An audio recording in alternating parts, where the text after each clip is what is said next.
Zookeepers. What's the lowdown, dirty, inside scoop on zoos?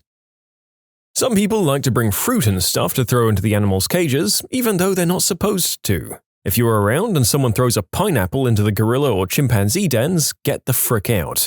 They will throw that thing full blast at someone. I saw a man get hit full force right in the side of the head and he was lights out. Pineapple exploded on impact. Paramedics came and everything. I had to draft the zoo's contingency plan for all sorts of emergencies. Flood, tornado, extreme heat, war, attacks, you name it. The plan included a prioritized list of which animals in the collection we'd have to sacrifice to feed the other animals in extreme situations. I literally created a zoo food chain. Humans were left off the list entirely. Rhinos may look super intimidating, and they can hurt you, don't get me wrong, but they really just act like big dogs. They love being scratched and they'll eat all the fruit out of your hand. A zoo kind of place I worked at on occasion calls them rhinos because they roll over and whimper because they want belly rubs with a bristle brush. Late to the party, but I wanted to mention all the older animals. Sometimes people don't realize there are older critters who have health issues. A lot of older fish we had were kept in back tanks away from view because people assumed normal old fish issues were a result of poor husbandry and they'd get upset if they were on display. Imagine having your 17-year-old incontinent dog in a zoo. People would think it looks emaciated and pathetic. Along the same lines, zoos have improved significantly in terms of animal husbandry over the years, but a lot of older animals have been in zoos since before these changes occurred. I remember working with a group of chimps, and one of the old chimps would tickle his pickle while staring at me as I'd clean the outside of the enclosure. I had to remember this guy joined the zoo at a time when they'd dress chimps up in kids' clothes and make them have tea parties and crap. He had some mental issues that definitely weren't his fault. Thankfully, that troop has gotten better housing and care and has now started acting more normally, even reproducing with their own troop members and acting like real apes should. I volunteer at an aquarium, and people always ask about whether the sharks that are in with the fish ever eat the fish. Officially, we say, oh, we keep them well fed enough that they don't. But on more than one morning on my initial walk around, I found remains of fish that definitely weren't meant to be eaten. On a particularly memorable occasion, I found the head of a large porgy just sitting on the bottom. A diver went in and got it before the guests arrived. I mean, I believe you. I've always been incredulous that anyone could claim to reliably control the behavior of animals, all of whom are unpredictable at the best of times. I guess the only part I'm still confused about is how this never happened in front of customers. Seeing a shark obliterate a small cute fish would either be nightmare fuel or the highlight of a kid's day, depending on the kid. I've designed equipment and caging for zoos. I've been told many horror stories on how some animals would get hurt or even killed because of trying to find ways out of their caging. They can range from really stupid to incredibly brilliant. I had to replace a giraffe indoor pen. The previous one had vertical bars. Think old jail cell bars. A bull giraffe stuck his head out, and then turned his head and went back to the side through another set of bars to see what was behind him. He freaked out and essentially hung himself. So we couldn't use vertical bars that they could stick their heads through. I witnessed a silverback gorilla having a really bad day. He seemed tired of the crowd and put a box on his head to make the world go away. People kept watching, he kept getting annoyed, and finally he threw the box off, charged us, and pounded on the glass. And yeah, I'm well aware that glass can take several shots from a .50 caliber rifle, but the explosive bang from the gorilla hitting the glass was insane and terrified everyone. Then there's ostriches. They run primarily on instinct. I designed a cage for the vet to treat them with. It was entirely enclosed and had multiple small doors all around the cage. The reason is that the vet told me about an instance where an ostrich got its foot cut and needed stitches. They got the bird in the cage and one of the vets fed the bird and the other stitched up the cut. No anesthesia, just a diversion. The bird kept eating and didn't care about getting the stitches. In a different zoo, they needed to replace the caging of a very large bird of prey. I don't remember the species, but I do remember seeing what its claws did to the aluminium tubing cage they kept it in. The aluminium was shredded, and whoever was on the other side was either going to have a very bad day or get what they deserved for annoying this bird. I of course went with stainless steel heavy gauge rod for the cage. The shop hated all the welding, but in the end the cage was way nicer and stronger than the old one. I didn't get to travel much with the installation crew, but I was in the shop supervising the building of the caging. There were many times I've had to have things re-welded or redone because of safety and quality control issues. Remember when you visit a zoo that oftentimes your life depends on someone that isn't qualified or is underpaid and overworked. Whenever I visit a zoo, I look at the structure design and how it was put together. Too many times I see worlds that are of poor quality and barely hold the structure in place, let alone stop something big and heavy that's angry. I work with dolphins, and let me tell you, those creatures are randy motherfrickers. We have 2 smaller boys together, and they've been seen stimulating each other. Our 3 female dolphins have freshwater hoses that lead into the pool to play with. They flip themselves upside down, lay on a surface, and let the water do its thing. We also have another male dolphin separate from the others that likes to show his member to families. It's pretty funny to watch, to be honest. Dolphins are just weird. Fun fact about the local zoo I learned when I worked maintenance, there's a wolf enclosure. There's info about the wolves, it's maintained. They're just shy and in their shelter. There are no wolves and never have been. My partner was a zookeeper in Dallas. Safety protocols for when a large, dangerous animal escapes its enclosure dictate that you lock yourself in whatever room you can get to quickest and grab the nearest weapon, which for most zookeepers is a broom or rake for cleaning up animal doo-doo. We told the public that we had closed the baboon exhibit because a baboon had unfortunately passed away and the troop was, quote, grieving. In reality, they were throwing parts of the body around and there was nothing we could do about it. When I was a teenager in the 90s, I did volunteer work at the Oakland Zoo.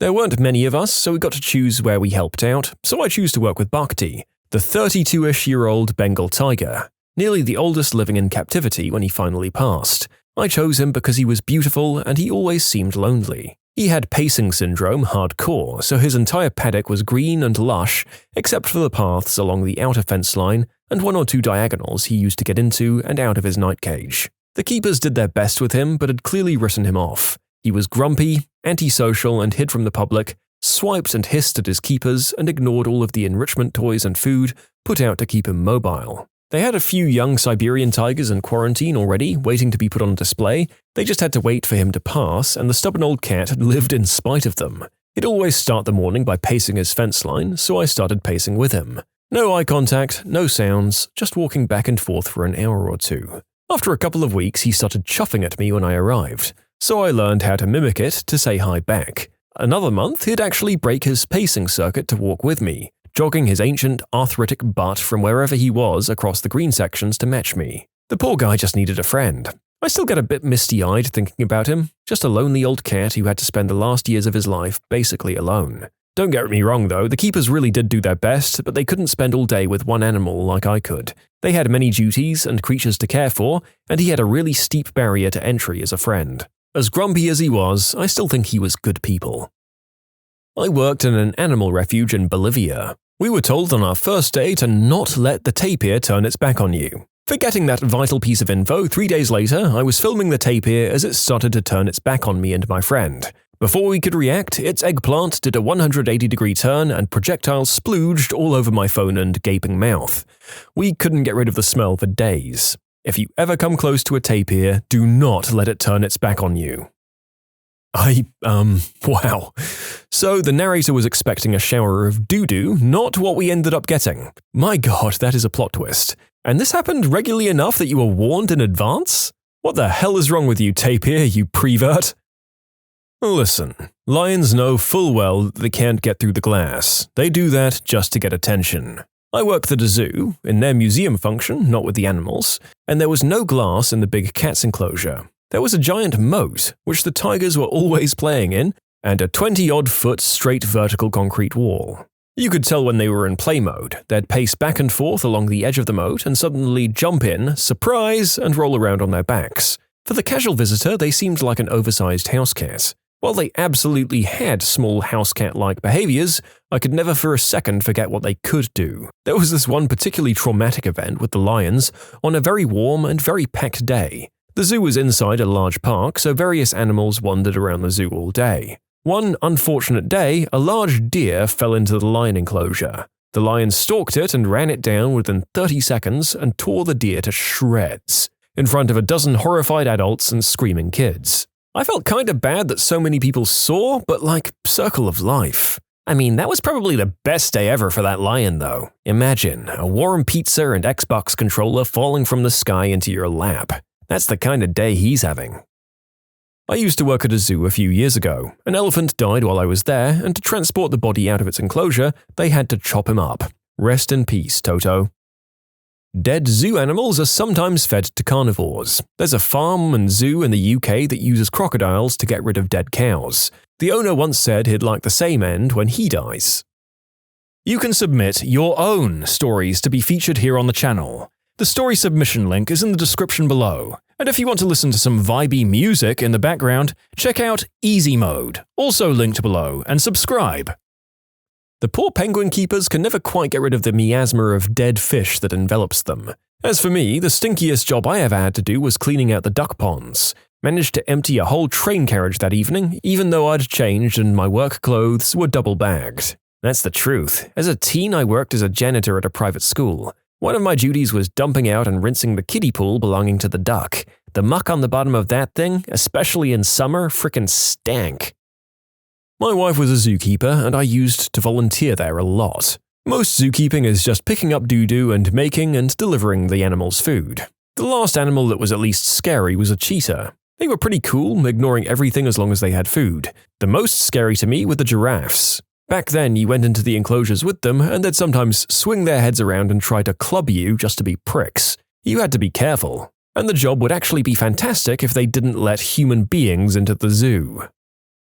I went on a behind-the-scenes tour of the zoo once. Saw quite a few bunnies come out during the tour. The neighboring park had a problem with people abandoning pet rabbits, you see. It was pretty clear the dumb bunnies were getting into predator enclosures.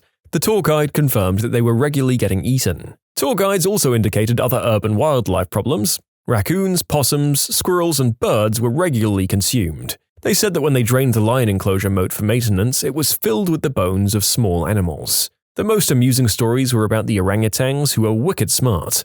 Zookeepers had trained them to give over items in exchange for food in case they needed to get something from them in the enclosure. But you see, orangutans are smart, and they realized that if they broke things up and handed them back in small pieces, they'd get more food. They once disassembled a radio that accidentally got left in the enclosure. When there was an opossum in the enclosure, the results were a bit more gruesome. If you work with the animals, there's a good chance you'll not be able to have any kind of social life between the long hours and weekends and the stench. I've been kicked out of stores after work because I apparently stunk way worse than I thought I did, even after scrubbing off. And I'm around animals every day, but I still can't stand when otters and sea lion keepers around me are in an all-hands meeting. The rotten fish and ferrety otter smell combo is a gagger. Meanwhile, I work with apes, and they say that I smell like I haven't showered in a decade, and this is after I take a shower.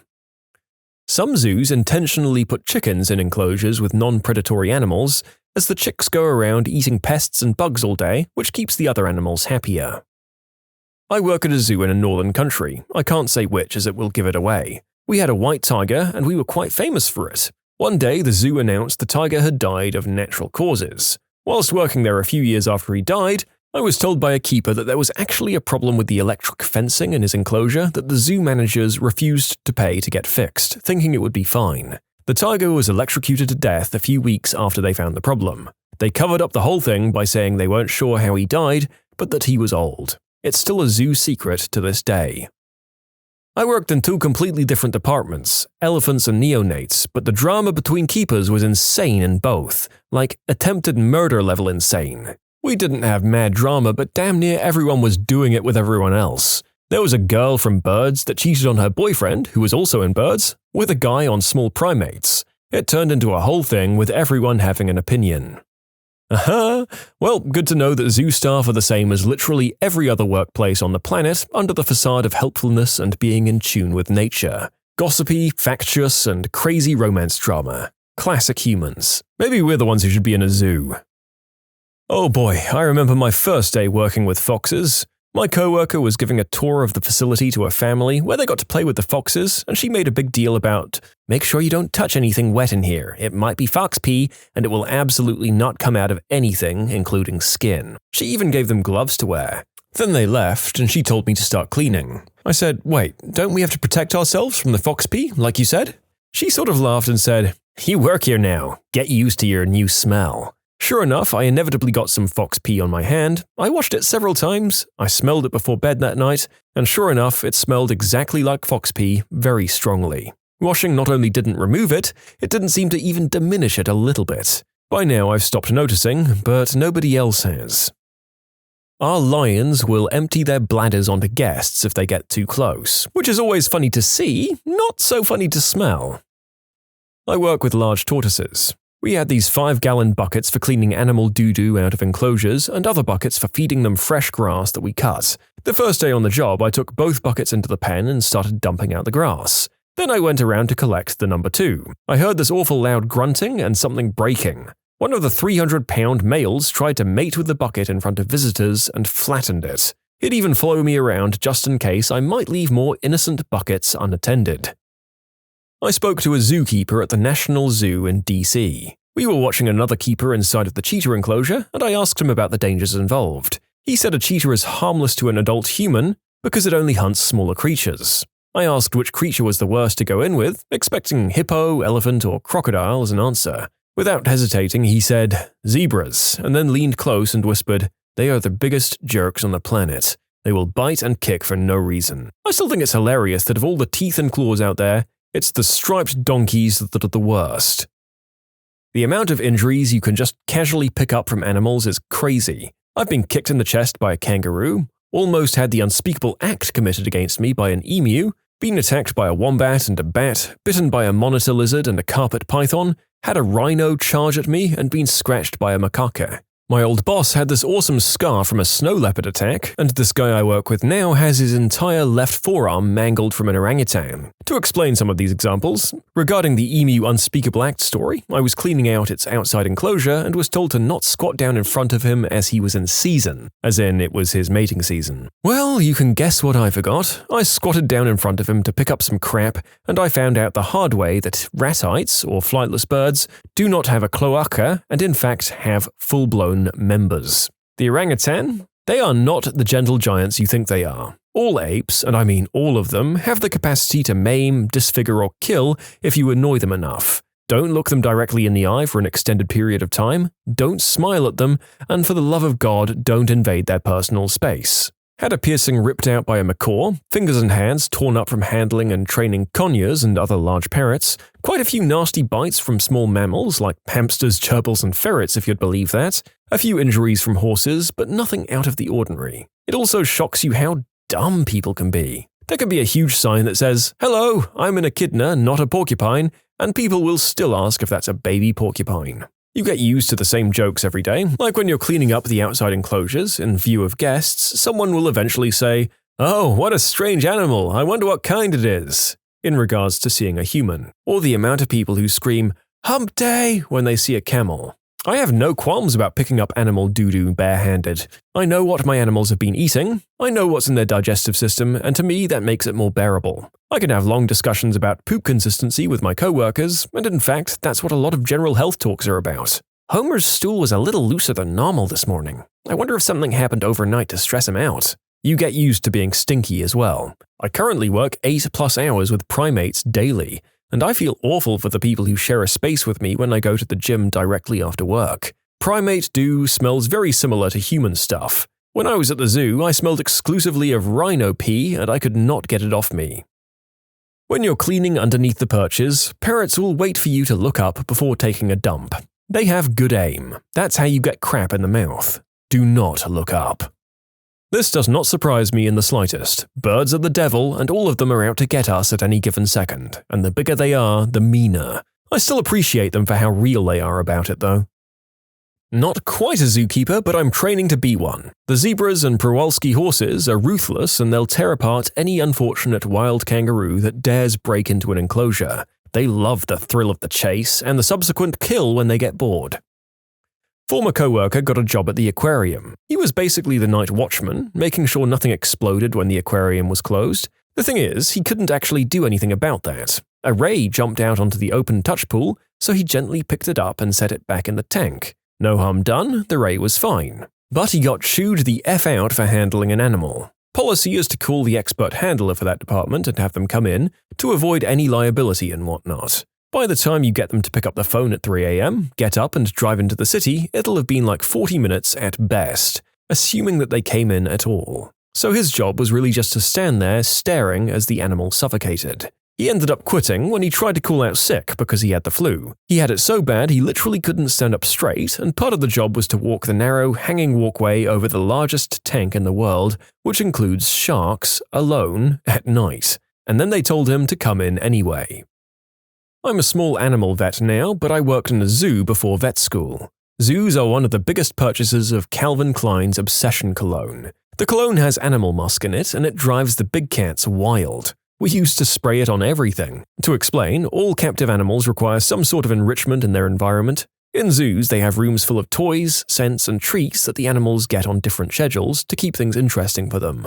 Think of it like getting a new dog toy or treat at the local pet store. Cats, in general, are very pheromone-driven animals, so the cologne is used almost like catnip for domesticated cats. I remember soaking a whole bunch of toys and tossing them into the enclosure.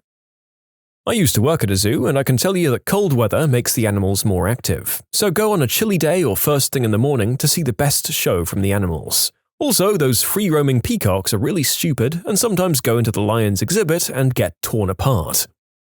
My mum worked at a zoo when I was a kid, and there were some things that were kept under wraps. For one, a hyena escaped once and they had to track it down. Also, a pack of dogs got into the zoo and killed most of the wallabies. The worst story was that a group of teenagers broke in the 80s and pulled some legs off the flamingos. That one always really bothered me.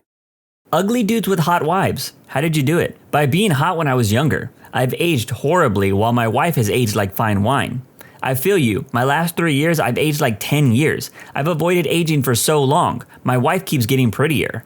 Men also don't do the daily upkeep that most straight women do. That could account for it. I laughed at that last comment because it seems like that person thinks that gay women don't have a skin routine. Hell, I've seen gay men with better skin than some women. Smoke and mirrors. She thinks I'm hot, but it's all confidence and superficial charm. It's been 21 years and I've been white-knuckling this whole relationship hoping she doesn't notice that I'm a fat dork. I stalked your profile. You're a pretty handsome dude. Nice beard, man. You and your wife look great together. Thanks, she's got a banging body and puts her right out of my league, but she won't let me post those pics as proof. I think Pete Davidson has shown everyone that looks don't matter when it comes to getting women. And that's not me talking crap. He has a joke about it. I believe my wife is damn near blind. Wow, this has actually never really occurred to me, but my best relationship I ever had was with a gal who was just shy of being legally blind. I've never really thought about it much. Pretty much been single ever since. Time for you to start hanging out in the Braille section of the library, my dude. My wife has no depth perception and has pretty bad eyesight. The only logical reason is because she can't see me. Now get out of my swamp. In your pictures, I see someone with a lively face and laughing eyes. You look kind enough and your comment tells me you're very humorous. The picture you chose of her and your comment both tell me that you're caring and appreciative towards her. I think you all overestimate the importance of socially accepted good looks. I admit that being actively ugly might be a hindrance, but otherwise it's not really that important. As they say, good looks get you in the door, personality makes them stay and happy. I like to think of it like this. Good looks matter for a lot of hookups, but for actual relationships, personality is far more important. Six-pack abs don't matter as much as good communication skills, the ability to stay calm under pressure, and the willingness to compromise with your partner. I wholeheartedly agree with that last comment. Good-looking people destroy when it comes to the dating scene, but ask them how many good or healthy relationships they've had. If you need more evidence, just look at Hollywood relationships. My wife has terrible taste. If I'm being honest, my wife's gotten hotter over the last 25 years, and I've gotten old. I think her secret is a great skincare routine, exercise, and good genes. I was in high school when that whole Wear Sunscreen song came out in the late 90s. I took that song to heart, wore it every day, and I'm now in my 40s. I'm glad I did. I make her laugh and give great hugs. Great hugs are such an underrated skill. I have a girthy, and I mean massively good sense of humor. Just reading that made me wet, because I snorted while drinking. I blew a load of my coffee all over the table. These comments were small, but they got the job done. My wife told me I have a great sense of humor and can always brighten her day with it. She also said that I really listen to her when we talk. I definitely married up. I actually don't know. It can't be money because my job is one of the worst paying jobs in our country. It's something like 98.5% of full-time jobs make more than mine. And it can't be because of having a huge member, because mine is way below average. If I had to guess, maybe it's because I'm funny, like I think that I'm honest, like way too honest. I don't make much money and have an average pee-pee. Quotes from a man you can trust. You pay attention to the bits other men don't typically pay attention to. My wife last week. She told me to say that I know the motion of the ocean, but as a real answer, I pay attention to the small things. If I say I'm going to do something, I do it. We have good communication. I try my best to make her feel loved. I never pressure her into anything, and we encourage each other to keep improving. If we fight, we resolve it pretty quickly because we're both able to apologize and recognize our fault. It's just about being able to say, hey, I love you and I want to talk this through because I know that we can figure it out together. We've probably had 2 or 3 big fights in our relationship, but we've always sat down and talked about it, warts and all. Spoken like a man that knows the meaning of a relationship. My friend is a short, overweight, dwarven-looking man and has a really hot girlfriend. It's all charisma. I used to run with a guy like that too. He was about 5'6" and over 200 pounds, so short and pudgy. He made okay money, but certainly wasn't rich. Yet he was always with someone you would consider to be way out of his league. How did he manage it? I figure he had 2 things going for him. 1, the guy was genuinely funny. If you're hanging around with this guy, he will keep you laughing nonstop. And 2, confidence. He'll talk to anyone, and if you shoot him down, he'll just chat up your friend without missing a beat. This kind of describes me, but also you would be surprised. There's plenty of women, like my GF, who find short, overweight, dwarven-looking men very attractive. My GF is taller than me and rubs my hairy belly in bed just like I'm a king. And she's quite hot. I like men of all heights, but my ex-husband was shorter than me and my current partner is only a little taller than me. I don't understand the need to have a large, tall man. I'm not looking for a father figure. Lots of wonderful men get overlooked because of this. There's gold in them hills out there, ladies. Part of me feels like this post was made by hobbits. Got a short, overweight, balding friend. We literally call him George Costanza. He's just confident, enthusiastic, and always doing something because he takes his hobbies seriously. His girlfriend seems the opposite, even though she's a smoke show. So it was partly a lucky find, but he also clearly adds substance to anyone's life he's in. He also comes from a very wealthy family, if you need that information. I feel like the wealthy family info is a double-edged sword because on one hand, people will automatically think, oh, she's a gold digger. But then on the other hand, it sucks for those women that are genuinely into a person and not for the money. They get overlooked. How men make us feel while we're in their presence is crucial. Sometimes by virtue of the fact that the guy showing you the attention is hot, you'll feel attractive simply because logic dictates that he could exclusively be chatting up hot women if he wants to be. So he must think you're hot. That rush of emotion wears off real quick if he's got absolutely nothing going on apart from his looks. Doubly fast if he's an arrogant jerk. As multiple people are and have always been saying, if you make us laugh and are pleasant, you're going to make us feel like the most beautiful, captivating woman in the room. That's not a high we want to come down from. Make them laugh, treat them well. Do fun stuff together, do chores, admit when you're wrong, give compliments without prompting, learn what they do and don't like, then put that knowledge to work. Have a handle on your own psychology so you can deal with your own business. Listen twice as much as you talk. This is true. I spent an hour talking to my husband about a book I finished today. I know he wasn't completely interested, but he listened, asked questions, and was engaged. It's the sexiest thing in the world that he cares enough about me just to let me ramble and poorly explain why I love this book. I won't lie to you, when I can have a deep, thoughtful conversation with a woman, it is one of the sexiest things in the world. You know those guys who brag about finishing a pudding cup without a spoon? Well, I can clean out a peanut butter jar. No idea why he's so successful with the ladies, he says, sitting at the end of the bar licking his eyebrows. Let me tell you guys, you're gonna wanna start off like a butterfly landing on a flower and finish like a bulldog eating oatmeal. I like oatmeal. I'm not ugly, but I got a woman way hotter than me to marry me. Turns out, if you have a good personality and are slightly interesting, then you can get away with being a 5. But, the internet tells me that women only want alpha bros with muscles and money that make their bed every morning. Wait a minute. Do we really think that alpha bros make their bed every morning? Unless we think all alpha males are the American Psycho type. I'll give my perspective from the other side.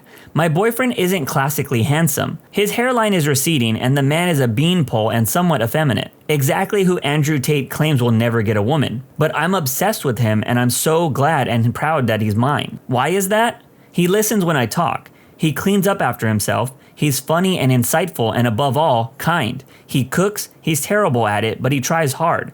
He's like the most gentle man I've ever met, and because of that, I don't feel the fear I've felt around most other men in my life. My cats love him, he feeds me, he apologizes when he's wrong, and I feel secure enough to admit when I'm wrong too. We talk out every problem as a us versus the problem instead of a me versus him. He gives me space when I need it and attention when I need it too. We just respect each other. Those things aren't hard, but he's the first to check all those boxes. He's 100 out of 10 for me, and I'll grow old and die happily with him. I'll add on to this. My husband is more than a decade older than I am. He has a receding hairline when we met and was working 2 jobs. Our sense of humor is the same, so is our sense of justice. Our dark sides match, and he's great at housework. Then came the hookups. Oh my god, we matched there too. It was over for me. I fell in love. It's still those same qualities that make every day happy and full of laughter. You can't survive the pitfalls of life without being able to laugh. Beauty fades, hair falls out, and wrinkles form. Let's keep spreading the love for good men. My fiance is average to everyone but me. He's overweight, goofy, awkward, and kinda dumb. I say this lovingly, I'm also dumb. Think of the last 2 brain cells meme? That's us. He also makes me laugh every single day. Our childlike qualities align perfectly to keep us happy and well maintained. So we can be goofy idiots all day with each other, and it's fantastic. He embraces my mean streak that comes out playfully, to its full extent, so I can be a little brat. Every flaw I see in myself, he sees as a beauty. He also knows how to handle my mood swings and be so gentle with me on my bad days. He doesn't need to be mothered like many men, loves providing for me, as I do him, and is as sweet as candy. I can't wait to marry him. My husband has been balding since the day we met and it's never bothered me. But damn, he's funny. I made a little joke about a very shocked looking cinder block and he ran with it. We giggled in the car like school kids over a fart. We're both over 30. I have about an extra 20 to 30 pounds and he has a little bit more than that. But when he comes home and hugs me, it's all warm and safe. I've always been one of those guys where people are like, dude, how did you get her? I'm super tall, which probably helps, but I've always been overweight. I'm not exactly sloth. Look up the Goonies, youngsters, you're welcome. But I'm not Marlon Brando either. I'm highly average looking, I do pretty well financially, but you wouldn't know that if you looked at me, my truck, or home, and when I got my wife, I was broke AF. I always tell them that it isn't that hard. Treat them like people you value and respect. Listen to them, take an interest in them and the things that are important to them. Put in some genuine effort and show them you care. It's easier and more effective to constantly do little things to show her how you care than always trying to prove it with some big gesture. Then just take care of yourself. Good hygiene, keep your house and ride clean, have a couple of genuine interests and hobbies. It makes you more interesting and a well-rounded person. Learn to cook. No woman wants a man-child who can't properly feed himself, and I've not met a woman yet that doesn't like a man that can cook. I personally would like to add, don't listen to douchebags. Andrew Tate is the latest one of these, but there's always some popular famous one at any given time.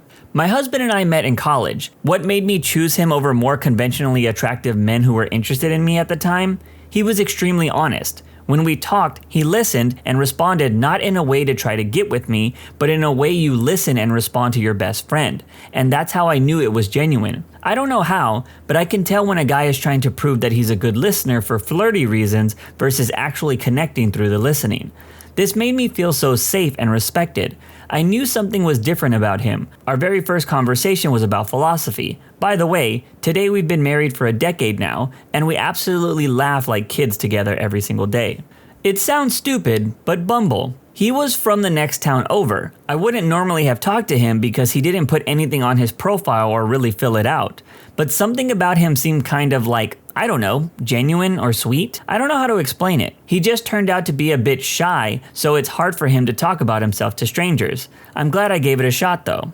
Opposite side here, ugly chick with handsome dude. I let him touch my chesticles. Works 100% of the time. My homie was a nice dude, spent 6 years third wheeling for the fun of it, but in the end glad to see he got married. He said all he did was be funny and things went over time. I feel like the waiting game advice can be bad advice for most men. It's probably better to let your feelings known instead of waiting 6 years and then possibly getting rejected. It being Valentine's Day and all, when my boyfriend and I found each other online, he would make any excuse not to video chat with me. We exchanged pics, he only had 2, but I felt it was necessary to see each other live before meeting. Pics don't show the true person. I was mainly thinking of safety and I was about to bail on him. He sweetly convinced me to be patient and wait to meet in person. I asked why. I thought he was a serial killer or something. He assured me that he wasn't. He simply didn't want my first impression of him to be on video chat. Cautiously, I decided to be patient. We proceeded to text and call each other every day for the next 2 weeks. The texts became love letters and the calls were exciting. I got to know him on a much deeper level, and I thought his voice was so sexy. He made me laugh and he was thoughtful. He was also very kind-hearted, but also very masculine, which I love. He exuded confidence. The chemistry was off the charts. The laughter was constant. When we met for the first time, it didn't matter what he looked like. He was not traditionally handsome by society standards. He was a little overweight, bald, and a bit hunched over. But I think he's gorgeous. He knew exactly what he could offer me and navigated our meeting to allow us to fall in love. Some might think that he was perhaps hiding, but we could have missed out on great love. He is the love of my life. Sometimes he jokes and asks what I see in him, and he calls himself ugly. I remind him of our love story and he smiles. I also remind him that I think he's hot AF. I plan on being his wife one day, because he's the love of my life. Well, it certainly wasn't my pee-pee size or money. Neither of those are worth bragging about. I treated her like a good friend, not an object of infatuation. That caught her attention. I got her to fall in love with me by proving to be well-rounded in my life and very capable. As Red Green would say, if the woman don't find you handsome, make sure they find you handy. Have a sense of humor, especially about yourself, and be comfortable laughing. Listen, clean the house, be kind to animals and service workers. The bar is incredibly, and I mean staggeringly, low. I'm not an ugly guy per se, but I'm stone cold average at best. I'm totally forgettable, but my wife is hot. She's actually attracting attention. She's the kind of woman that men buy things for out of the blue. I listen to her, I share chores with her, I take care of her, I encourage her to do things that make her happy. I spend time with her, and I show interest in the things that she has interest in. Wait, guys are buying things for your wife out of the blue? Yep, she was at the mall with her mother one day, and the guy in line behind her bought her food. A couple of times last year, she had guys at the water park buying her soft drinks. Once she was watching the kids at the pool on vacation, a guy bought popsicles for the kids, shot daggers at me when I walked up and sat beside her. I've long lost count of how many drinks have been bought for her at bars, even once when they realized I was there. Stuff like that. Don't get me started on how often guys come up and just chat with her. Shout out to this guy for just rolling with the punches. I know so many jerks that would get mad at their girls because they're too attractive. Complete idiots. I load the dishwasher instead of leaving my crap in the sink. She finds it hot as hell. I can lick my eyebrows. To be honest, very attractive women sometimes get less attention than you'd think, because guys think that they're just out of their league or something. So the first step to dating anyone is actually putting yourself out there and asking. Nothing's foolproof, but you'd be surprised at the results sometimes, since a lot of guys just self-reject out of being a contender because they don't think they have a shot. That's a huge piece of advice that I've gotten from some more charismatic friends. If you're interested in someone, don't reject yourself. I can honestly say I have objectively the most attractive wife out of my friend group. I was also the one who had no fear at all of rejection. And practice helps to get over those fears. Friend told me back in the day that I went on far more dates than anyone he knew or ever heard of. It doesn't guarantee that the person you fall in love with will be great looking, but if you never talk to anyone, them odds are zero. In regards to the don't reject yourself comment, take that a step further and apply it to everything in life. It will be a huge benefit, trust me.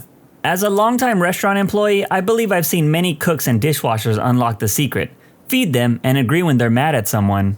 Honestly, the weight of my heart is definitely through my stomach. My wife is very shy and reserved. I think I was just the only guy that didn't scare her off. I hit the perfect balance of pursuing her and giving her space. Like feeding a wild cat. Until I eventually lured her to a church by the altar. Beauty is in the eye of the beholder, and her glasses prescription wasn't up to date. Guys that have never been with an attractive woman, and probably not many women in general, will say money. Guys that have been with attractive partners, being funny, treat women with respect, being a decent human being, that's what they do. Yeah, I can confirm, I know plenty of guys that don't have money that have gotten plenty of women. I love these threads because every woman in here is like, he's super nice, he's kind, loves dogs and kids and tips at the restaurant, has a passion for insert benign hobby here, and takes things in stride. He doesn't have a fragile ego and isn't insecure. Just be chill and girls will like you because you aren't dangerous and a liability prone to violence. And the guys in this thread are like, ugh, must be rich, must have a huge wiener. I just have no idea what else it could be because women lie so much and just aren't smart enough to know what they really want. It happens every time. I am very lucky that she was super interested in me from the start. I was just too stupid to notice at first. All worked out in the end. I'm still extremely happy with her. I was just myself and I kept being myself, and that is the key. I see guys pretending to be someone they're not, and that is a big mistake, man. I do think many men overthink that they need to be someone to attract women. At the end of the day, do you want an attractive girlfriend, or do you want someone that'll accept you for who you are? If you just be yourself, you might get both. Be good at cooking, your job, and just generally being good at social functions you both agree with. It's called communication. The ways you're good at these things can vary, but generally people are looking, hopefully, for someone who complements your weaknesses, appreciates your strengths, and you can genuinely be at your most comfortable with. My source? Been with my wife for 15 years from ages 21 to 36. My fiance is absolutely stunning, and to be honest, I'm like medium ugly, but I made her laugh like no other man could hope to, and just treated her well and respected her. I've learned to realize that hot women care more about personality than average looking women. I was a late bloomer, went from a 4 on a good day to a 7 or maybe an 8 thanks to genetics and heavy lifting. We get handsome, but holy hell does it not start that way. I met my wife when I was in my early 20s. She was 19. She was one of those girls that just glows, insanely gorgeous. During our first date, I was absolutely certain she was going to just get up and leave. She didn't. After a few days, I asked her why she hadn't run away yet. She said, "I like you for you." She surprised me at work one day by bringing lunch for a picnic, and several of my coworkers said, "How the hell did you land her?" It wasn't money, although I do have a solid career and decent money. In 10 years of marriage, my wife has asked for practically nothing, and she's as anti-materialistic as you can get. I was just myself and somehow lucked out in finding a girl who was looking for that. I won't lie, I had some depressing encounters with women prior to meeting my wife. Never had a real date even until her. When I was 17, I had a girl walk into a restaurant, see me, and leave. I asked out a classmate in college and she said the dreaded, haha, ew, no. Plenty of stories. It was sad.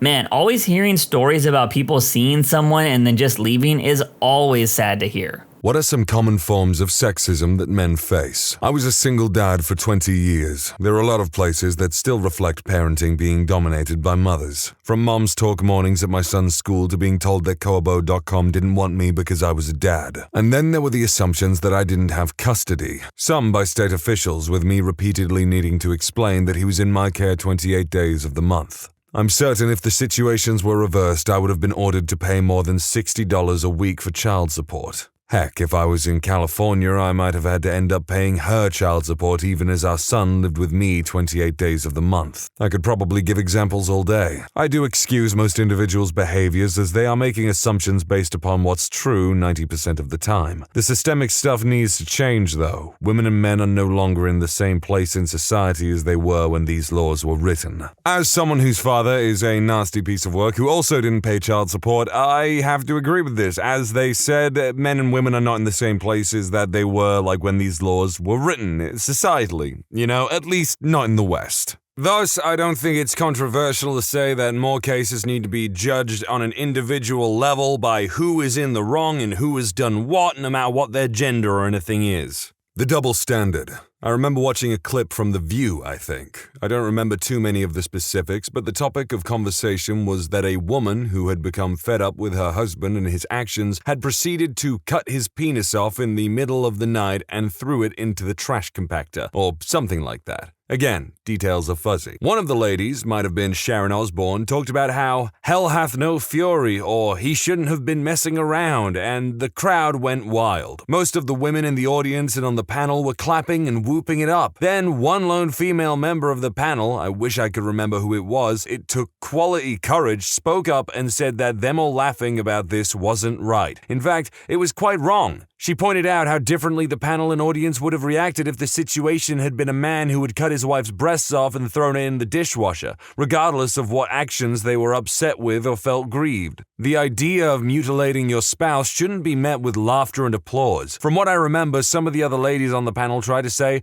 that's different, and others rolled their eyes or became uncomfortable. I remember thinking what courage it must have taken to call out the double standard right then and there, on television with the studio audience clearly already on the side of the original joke. It shouldn't matter what your gender is. Call out double standards when confronted with them. Apparently, the show was The Talk, not The View, and the woman who had the courage to speak up was Sarah Gilbert. Thank you. Let's be honest, it's not just a gender thing. The world is absolutely full of double standards in race, religion, and all kinds of things. Really, it's just a people thing where some people just cannot stand to be called out for their bad behavior, but are more than willing to just, shout to the heavens how someone else has done wrong.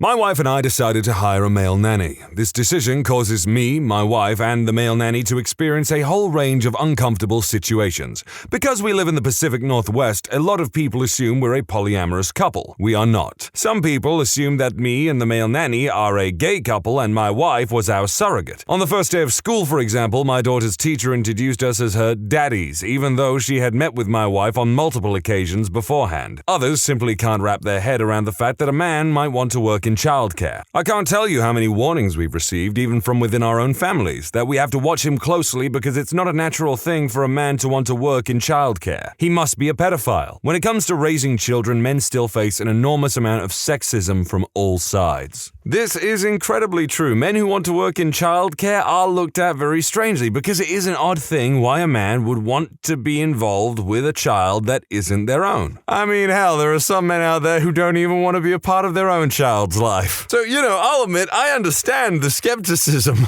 TLDR, domestic court system is biased against men start to finish. I was stalked by an ex. Everyone was like, "You must have given it to her good, LOL." To top it off, I was treated like the criminal every time I called the cops. When I went to file for a restraining order, I had to ask 3 times because they kept referring me to a courtroom assuming I had been served. And the icing on top, the judge I finally got treated me like I was a whiny baby and gutted the restraining order. I'm still convinced the only reason I got it at all was that I had my family there for support. I fear for any day that I'm in public with my niece and her parents are nearby. Little kids can become emotional and are too young to understand the ramifications of shouting something like, "You're not my dad," when they get told something they don't want to hear. This is true. It's all too true. If a man sees a child that's lost potentially and it's like, oh damn, that kid needs someone to check up on them or whatever, you have to weigh it out in your head how appropriate or weird it might look for you as a man to approach a child. My husband and I have 2 daughters. One is his stepdaughter and I have joint custody. A few years ago, my friend paid for me to fly out to Seattle and stay a few days for her birthday. Our daughter was almost 2. My mom went into a panic. Who is going to watch the baby? Well, her completely capable and loving father is here. And I guess since he is a competent person with normal functioning cognitive abilities and, he's her father, I guess him? She does this anytime I do anything by myself. Where's the baby? Who is taking care of the baby? Her father, you goddamn shrew. Sorry, I ranted a little. Well, that sounds like a personal issue of the shrew. I mean, there is a typical thing in sitcoms and whatnot, especially family-orientated ones, where the father is usually an idiot with maybe every so often a smidgen of good advice or something, but for the most part, they're kind of an irresponsible jackass. So I just think at this point it's a problem of the shrew ladies. TLDR, men are perceived to be disposable. Young men in every society are viewed as infinitely disposable. They are cannon fodder. Everyone craps themselves when female civilians are victims of a battle in war. No one gives 2 craps about the young male soldiers, most of which were either conscripts or forced into the military due to lack of opportunities. Civilians equal women and children. Read any of the recent articles about Aleppo. The headlines or text in the article always has this crap like, many of those killed were women and children, or 1 in 5 of the victims were women and children, and it's infuriating. Who do you think the other 4 to 5 victims were? Freaking trees?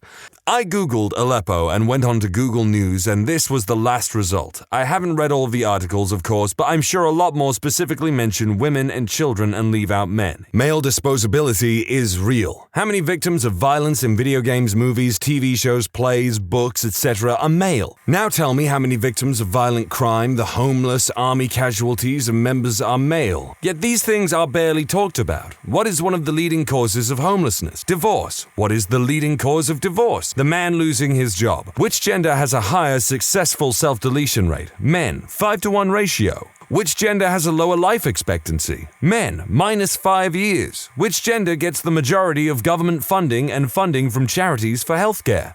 Women. And I'm sure that everyone knows about the situation with divorce cases and family courts because people seem to at least be aware of the problem there because of organizations like Fathers for Justice. Then we get to the prevention of domestic violence against women and girls specifically. That's freaking dumb. Why not try to prevent it against everyone? Women, men, girls, and boys. Men are much less likely to seek aid for domestic violence, and there are barely any domestic abuse shelters for men, whereas there is a huge amount of shelters for women. My point with all of this isn't screw women, they have it good. It's that sexism against men isn't acknowledged because men are seen as disposable, and it's society's and the government's fault. I'm glad this individual specified that this wasn't a screw women, they've had it too good for too long kind of thing, because Lord knows in very many places outside of the Western world, they've still got it pretty goddamn bad. Getting crap for being teachers because men plus kids equals he's a pedo. At least that's the one off the top of my head that makes me the angriest. My abusers were female. I started doing a lot better in school once I had male teachers around. I've always felt safer with men. Aw, look, Dad's babysitting today. Hell no. He's parenting, like he's supposed to. Stop flapping your dentures, Grandma. Father stays home with kids while Mother works. She must have his nuts in a bag in the freezer. Or maybe he's just too dumb to get a decent job and his wife has to take care of all of them. Granted, I know one family where that's the case. He's too mentally ill to work in most environments, so she teaches and he stays home with their kids. But that's not the norm in the Mr. Mom situations I've seen. That is the first time I've ever heard of a Mr. Mom.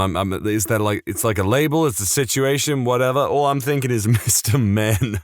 I found out that I'm unattractive a few months ago. It felt pretty bad, to be honest. A co-worker/friend of mine who I've been pals with for nearly 2 years, and I know her husband and am great pals with him, came to work very dressed up. Way more than normal, so being a friend and wanting her to know I noticed how great she looked, simply commented, "Wow, co-worker, you look very nice. Going to a wedding or something?" She laughed it off, and that was that. Later on, I got a message from her. "Hey, about what you said, I've known you for a long time and I know you didn't mean anything weird by it, but that was kind of creepy. Don't say things like that. Just wanted you to know." I felt terrible. I didn't know how what I said was construed as creepy, but I apologized and let it go. When lunch rolled around and we were hanging out in the lunch area when another co-worker walked by and said, "Wow, you look great. Got anything planned after work?" She blushed, thanked him, and then he left. I sat there waiting for her to say something like, "See, how weird," or something like that. Nope, so I brought it up. She said it wasn't really that creepy, so I pushed the issue and we talked about it. After a long discussion on why me saying it was creepy and him saying it wasn't,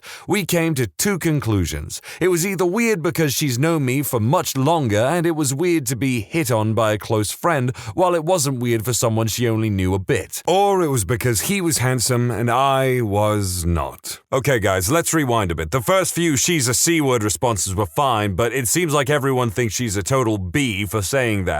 I'll defend her because I don't think she was trying to be a butt about it. Both the text and the chat at lunch were very open, and I genuinely think she was looking out for me. She's married, and I'm great friends with both her and her husband. I still regularly hang out with them, and they both have bent over backwards to help me. So I'm not being used or being mistreated. I think there is a weird knee-jerk thought process that someone you don't find attractive flirting with you is creepy, while someone who is attractive is kind of empowering. But it goes both ways.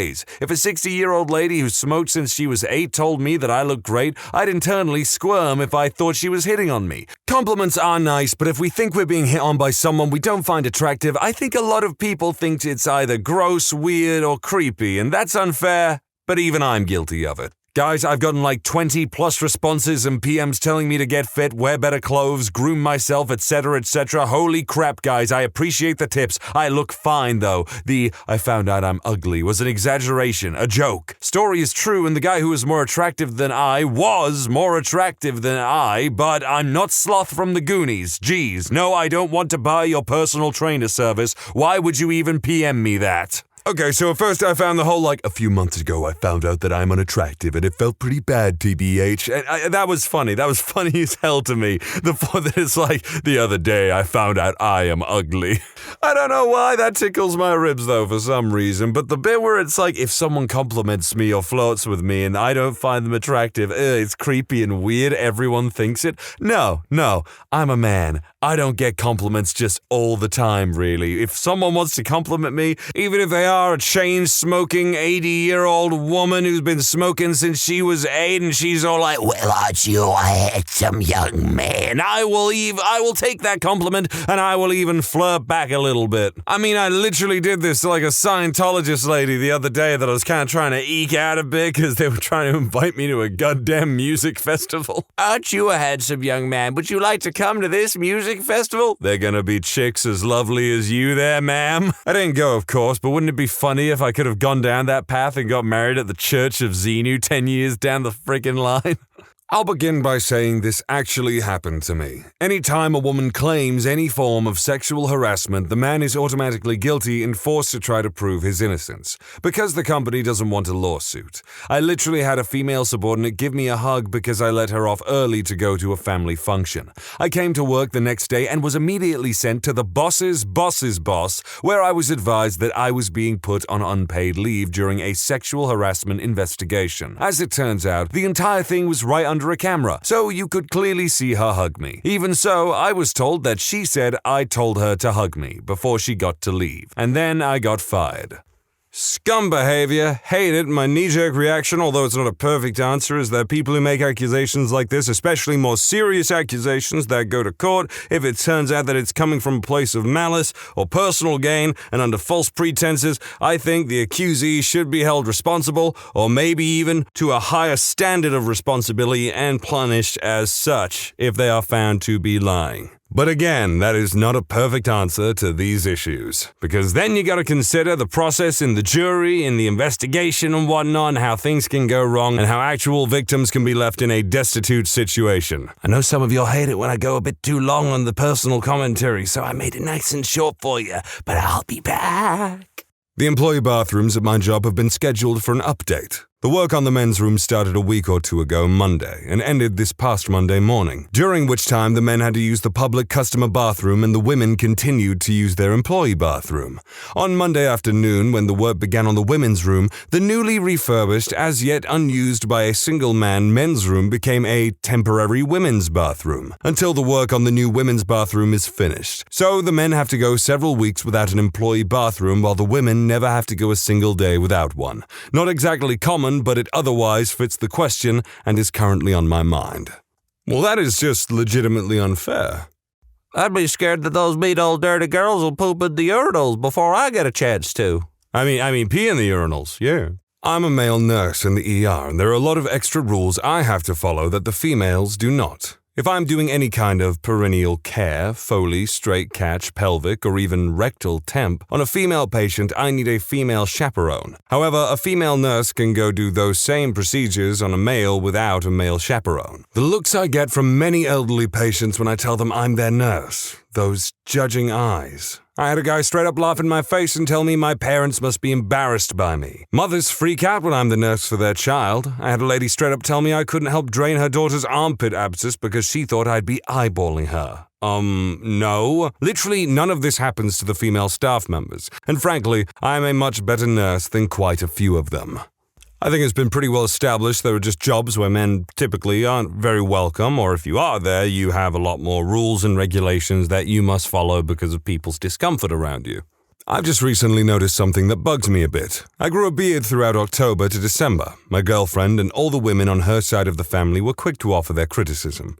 I didn't really care too much and took it lightly. But after a while, I couldn't help but imagine what it would be like if the tables were turned. Like if my GF started wearing a shirt she just bought and really loved, but my brother, dad, and myself criticized it every time she wore it. That would be messed up, and people would take her side immediately. Talk crap about my choice to grow a bit of facial hair, and no one bats an eye. I feel like this is kind of a straw man argument with the whole if my wife decided to wear a shirt that she loved and I criticized it, then everyone would side with her immediately. Not necessarily. If it's a crap shirt, it's a crap shirt. I don't freaking know, man. I grew a mustache last year for Halloween so I could do a Ron Swanson outfit. I got crap. I didn't give a single crap about what other people thought. Goddamn self-deletion. You want to raise awareness for self-deletion and mental illness? Yeah, fill your boots. But it gets on my frickin' tits when it's all directed towards the struggles women have regarding mental health and self-deletion ideation. And yet the male gender is chastised for anything regarding to ending it early or mental health. The notion of a man to be a strong and mentally powerful individual is a crock. It doesn't define a man. How he deals with it is how it defines him. True dat. I'm a girl, so I don't know firsthand, so tell me if I'm wrong. I consider it sexist that boys have to be tough and play with Legos and all that crap, even if they want to play with dolls. If their favorite color is hot pink, then that's wrong as well. Growing up, they are not allowed to be emotional, to cry, or to need someone to help them. They can't look for comfort because they have to be manly. Also, in many places in the world and social environments, they are expected to pay for a girl's food, drink, whatever. For her birthday, you should give them something expensive. For what it's worth, it does not happen where I live, and in my circle of friends, mostly educated middle-class people, but I can see it all the time. It made sense when women were not working, but now you don't know whether the woman actually makes more in her job than her date, but he's still expected to pay. I don't know about everyone else, maybe I'm just lucky. I mean, there have been times where I've just paid without saying anything, but, I've gone on dates with some pretty considerate women who have offered to pay for their own food and everything. I don't doubt that there are women who can be kind of bratty or insistent that you pay for their meals and all the date and everything, but, I certainly have not come across one like that yet. I was trying to be friendly to a woman during lunch at work. She was literally sat across from me. Mind you, we had been trained alongside one another. So I said hi and asked how she was. She told me that her boyfriend's grandpa died. She said that she got really close to his grandpa. I said that I was really sorry and did my best to empathize. I asked how long her and her boyfriend had been together. She said 4 years and I said congrats. She told me all about her kids and asked me questions about work. Mid-conversation, when she had done most of the talking, she picks up her phone, dials a number. It's her boyfriend, from the sound of it. She says, "Yeah, I was just calling because this guy was being way too friendly.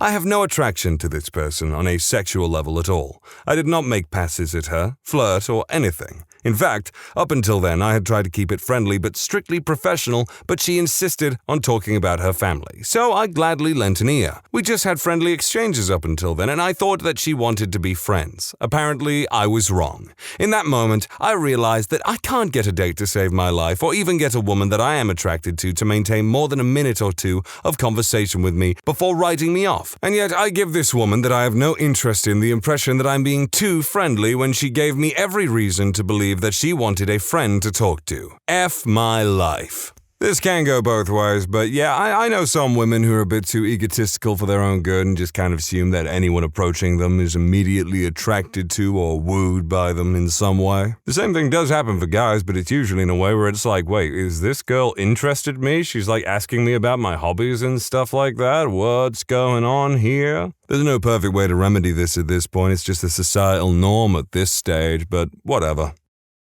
This is for Gen Z and millennials. How hard is it for you to buy a home? The only way I can afford a home at this point is if I buy raw land, harvest and process the trees on it, and build it myself. This is a dream for some people, but in the UK, land is expensive, and we have to buy/import most of our wood because wood foraging is illegal without a license, because of course it is.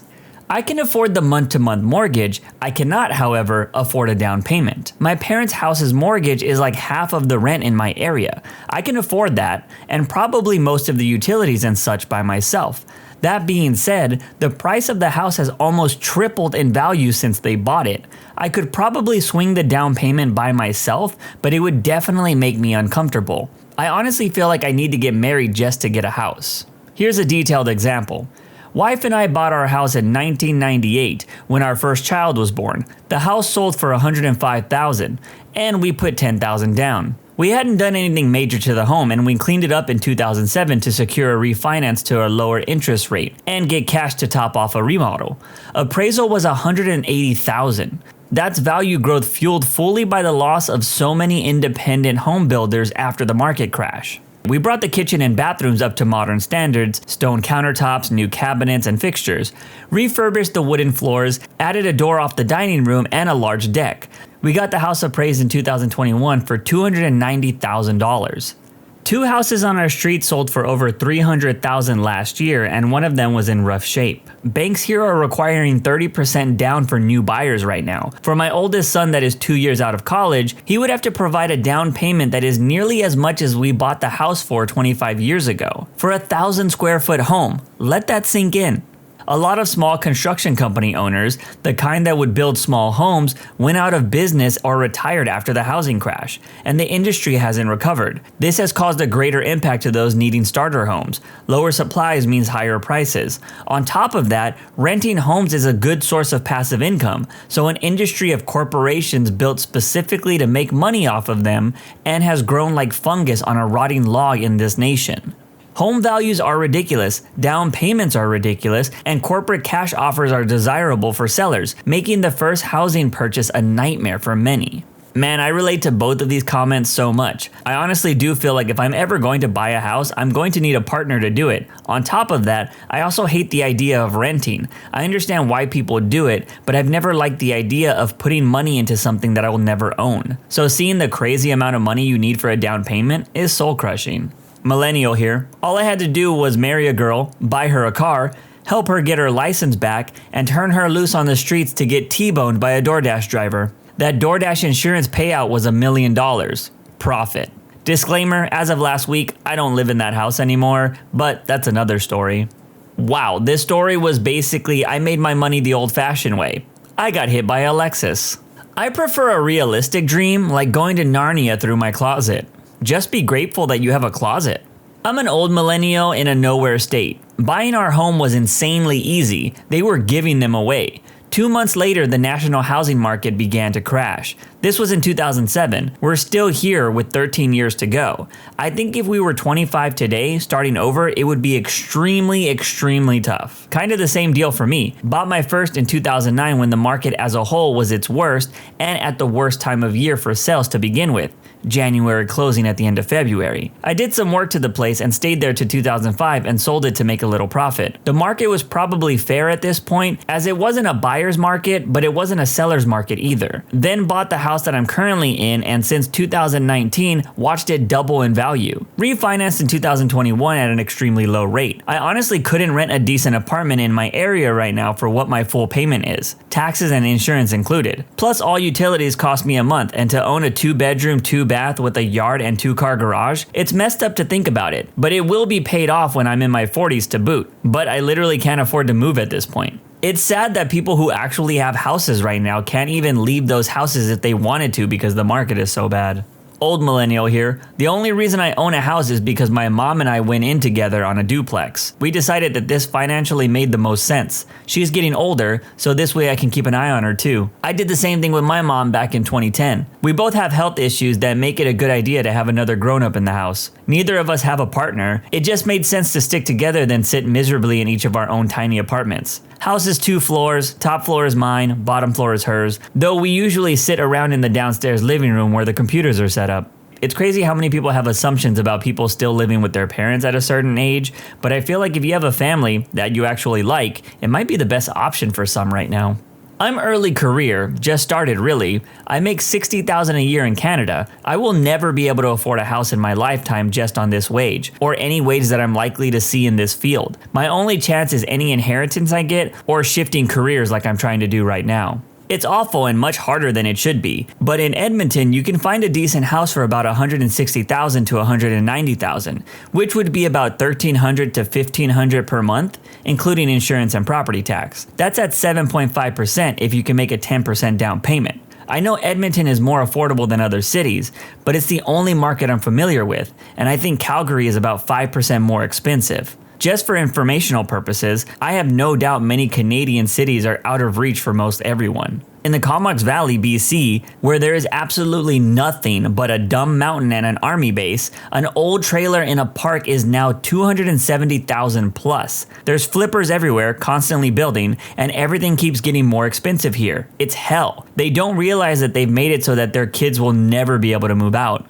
Rooms in houses that morons who, for some reason apparently, thought housing was going to be banned or something, paid too much for their houses. Now they try to rent out single rooms here for more than a freaking Vancouver apartment, and they whine that they have to charge that because it has to be someone else's fault you bought something you can't afford. There are homeless people everywhere here. Wanna guess why? A trailer being over $270,000 sounds insane to me. It was super hard saving up. We aimed to buy a cheap place first and just get onto the ladder. At least that way we were building equity as opposed to paying rent. Average home is almost 7 figures and interest rates are approaching 8% in Canada. Unless you have a dual 6-figure income or live at home with a strong income, the odds of you affording a home near a job center is non-existent. Down payment has to be 20% for anything over $9,999. The cost of buying a home, interest and purchase price, is going up way faster than anyone can grow their actual income. We bought one in 2014 with an FHA loan. Only out-of-pocket cost was $500 for due diligence and around $2,000 for the lawyer. We've refinanced a few times and our mortgage will be about just under $1,300 later this year, when our taxes go up. Still cheaper than a 1-bedroom in a place where we won't get murdered. Not getting murdered is a huge selling point when I look for a home. I can't even rent a home. Same. I feel like I'm never going to be able to move past renting a room in a shared house. Elder millennial here. I bought in 2018. Had no cash in hand. Utilized a program from a lender for low/moderate income buyers. Not me. Or those buying in low/moderate income zones. That's me. Required only 5% down. Took a 401k loan for the down payment and closing costs. $160,000 Philly townhome. Mortgage payment even with MPI is less than the rent on my previous 2-bedroom apartment in the same neighborhood. Process was easy, but then again, I'm familiar with it working in banking for 15 plus years. I'd wager the biggest struggle of most millennials and Gen Z is the cash down for payment and closing. To that end, ask for low down payment programs from your lender and hope to God you have some of those money bag boomer relatives that can gift you some cash. Borrowed from my 401k and paid my down payment and closing about 10 years ago. At the time, my monthly was the same as rent I was paying. Today, it's much less. I had no idea what I was doing at the time. However, the 401k loan was really straightforward, and I had a good mortgage broker that helped me understanding a lot of the numbers. I had a younger millennial friend that did a first-time buyer home loan, and that seemed to work for them. I don't really like the idea of paying mortgage insurance, but they didn't have access to a loan. I got lucky with the market timing and had decent credit, and had good work history. I imagine it's a bit crazier/harder right now for people trying for the first time given the validity over the past few years. We kinda lucked into ours. We applied for a rural development loan through the USDA and qualified for $179,900 with a really good interest rate. We had to wait 6 months for it to process and couldn't find the right home in our budget. Then we stumbled upon a home that checked all of our boxes and was owned by a little old lady that just wanted to get it off her hands. Listed at $180,000, a 4-bedroom, 2.5 bath on a 1/4 acre. Last I checked, it was estimated to be worth $430,000. Man, I hope one day that I'm in a position just to want to get a house off my hands.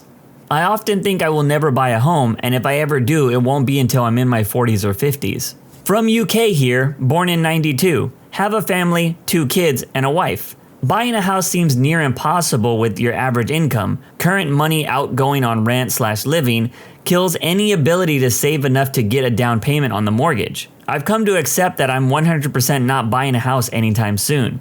It's not how it used to be. As my old man would say, life is a struggle. I always thought life was a highway. An apartment alone these days costs you no less than $1,800 a month. It's extremely difficult. Older millennial, 1983, my mom gave me a little money to make a down payment on a 430 square foot condo in SoCal for $270,000 with PMI. Her thinking was that the market was only going to go up. Of course, 2008 happened. The bottom fell out of the market and I got laid off. Somehow I managed to hold on and after 10 years, finally had enough equity to make a little off the place. My wife and I used it to buy a much more comfortable place in PNW 5 years ago. There were some tough times for sure, but I'm lucky compared to a lot of people. We refinanced in 2020 for a super low rate. I don't know how anyone can afford a mortgage with today's rates. We've been in our house for 5.5 years. An FHA loan and 2 down payment assistance programs through the city got us into it for almost nothing out of pocket. I don't recall the exact numbers now, but we had to put down earnest money, pay inspection, and like $250 at closing. It was under $1,000 when it was all said and done. The problem was finding a house we could afford. We got lucky there. Because my best friend has a friend who at the time was working for the city. After $1 million worth of grants to a developer, all he had to do was sell one home to a low-income family. My best friend had to make sure all his contacts knew what we were trying to do. So his best friend referred us and they sold us the house for what we could afford. It was just dumb luck, in other words. The house is still in the ghetto, but all the other houses we could afford weren't just in the worst parts of the city, but also falling down. Like for real. One of the houses we looked at was basically missing a floor in one of the rooms. So we consider it a win. I just bought a home. I needed a $50,000 down payment to do it. I won't go into details on how I got that $50,000, but I can damn sure guarantee the average millennial/Gen Z don't have $50K to drop. I'm in the process of buying a luxury cardboard box. Should only take me 45 years to pay it down, but then the sucker's all mine. It's genuinely not a realistic goal for some people who are making an average wage, and not married, or receive a down payment from a family member. It's genuinely hopeless for now, and I'm glad I'm not in the hunt. Just gotta hold out until all the boomers die off. After that, hopefully I can squeeze in somewhere. Boomers dying off isn't going to help if all their homes are swooped up by investors to turn into Airbnbs. Legislation needs to be passed to limit the amount of investment into residential properties for anything to change. This comment right here, I honestly do believe, in America at least, that laws need to be made to limit people from buying up all the property. I believe I read an article about my state that over 50% of homes bought in the last few years were from major companies to be turned into rental properties or Airbnbs. It's pretty disgusting. We bought a house priced just over $100,000 with an FHA loan. Granted, this was back in 2015 when much lower priced homes were easier to find. The total down payment was just under $4K. There were other costs as well, but probably more than $2K from what I remember. We absolutely would not be able to afford the 15 to 20% down payment at that time. No way. We had a little bit of money saved and some money gifted to us when we got married. The house was crappy, but we slowly made improvements over the years. It did end up paying off beyond our wildest dreams when we sold it in 2021 in the super crazy market, and we were able to upgrade substantially. 25-year-old here. Me and my girl live in SoCal where the prices are crazy. It might be another 3 to 5 years until we're able to buy. It's crazy that you guys actually have a trajectory at all. I'm a California native, and the housing's been unbelievable since before the whole nation got its crisis wake-up call over a year ago. I have a few friends that are native to LA and a few that moved there and left. They all say the same thing. It's expensive. My partner and I both make over 6 figures. We live in Seattle, Washington, and we had to look outside the county we both work in to find somewhere we could afford. Got 5% down payment by using our life savings and borrowing from the 401k. I still feel lucky to be an owner with a relatively good loan rate, but it sickens me to think how hard it must be for most, when for us, as a privileged couple, it felt like a risky stretch to get into a $500,000K starter home. 3-bed, 1-bath, built in 1962, with no improvements. Seattle is crazy because 10 years ago things were so cheap. People in tech only wanted to buy East Side or Seattle. Places like Renton and Baltimore were both considered poor or far. Now, these same places are 3x in price and are unaffordable, and even techies are looking farther and farther for affordable housing. I remember when old houses in Bellevue could have been had for $400,000, and Renton houses were like $200K. That was just about 10 years ago in 2013. Have you ever thought it would be cool to go to the moon and how technically it could happen, but you know in all reality you're never going to stand on the moon? It's similar to that. We bought our first house in 2016, and since then it's appreciated $200,000. If we didn't buy when we did, we would still be able to buy, but not nearly the size house we can afford today. Since my wife and I bought in 2012, our house has increased the value by 245%. The appreciation value is great, but I have no idea who could afford a house right now. My wife, 40 female, and I, 38 male, bought our first home last year. It took 20 years together of building credit, building careers, saving cash, and then borrowing $5K to round out our down payment. Oh, and we moved from central Texas to rural eastern New Mexico. Our new property is awesome though. We're thrilled. That is insane that you would have to up and leave your own state to obtain homeownership. What is even crazier is that they had to leave Texas. It only felt like a few years ago that Texas was affordable. I moved back with my grandparents, just started my career and work remote on $30K a year and should have a down payment relatively soon for anything less than $130K. I live in the Midwest and I'm looking for smaller houses that don't cost an average of $500,000. My wife and I bought our house in 2016. We live in the South and it is a 3-bedroom home for under $200K. So I know the likelihood of something like that nowadays is crazy. It wasn't too bad, saved for a year or so, and since we were first-time home buyers, there were lots of programs I qualified for that saved us money in the closing costs. The hardest part was we were moving states and didn't have jobs locked in yet, but we were able to get it pushed through. What bank approved a mortgage for a couple with no jobs? That loan officer must have been off their meds that day. You got extremely lucky on that. Very young millennial/early Gen Zer here. I got a condo for $150K in a decent location. Average per capita income is $51,000, 3% poverty rate. For some general metrics, built in 2021, it was a lot of hunting, and the house is a 2-bedroom, but everything is spacious. It's by no means a beautiful house, but it's not run down either. Down payment wasn't too bad for me. There was ways to incorporate it into the loan. I forgot what that phrase was though. I would need a bank clerk to mistakenly add at least 2, ideally 3, zeros to the end of my account total and never notice. Like ever. I tried the loan route and it wasn't impossible with what little I had. That's what the bank told me anyways. I had planned on buying a shell of a home from the Amish and building the rest myself on my parents' land, but an opportunity plopped into my lap a year ago. My house was built in the mid-late 1800s and has been abandoned for 8 to 10 years before I got there. The previous tenant was nearly 100 and couldn't make it upstairs anymore and went into assisted living. Her children are in their 70s and didn't feel like doing anything with it, so the town obtained ownership of it. It ended up selling for $20,000, and the taxes last year was like $280 for the house and an acre or so of land. I'm slowly repairing/rebuilding things every couple of months with whatever money I have saved up. I've fixed the plumbing, electrical, roof, and several other issues that have been taken care of since I started. The spring project is the root cellar and rebuilding the cellar door along with some gardening prep. I like my process, but it certainly wouldn't be for everyone. It was full of rodents, ticks, used substances, and looting debris before I got there. Luckily, the bones were in good shape besides a few things I had to replace. 3 or 4 full roll-off dumpster containers later, and it's starting to make the situation not as worse every single day. In popular areas, impossible. In the Midwest, it's not that bad. I can get a decent starter home in a decent city pretty cheap here. The only problem is, it's the Midwest. My wife and I may be able to afford a mortgage on the cheapest home we could find, but we have about $400 to $500 between the both of us right now and definitely don't have enough to make a down payment. We live paycheck to paycheck. Average houses where I live go for around $200K, so it's not completely unobtainable. I gave up on the idea of homeownership like 10 years ago.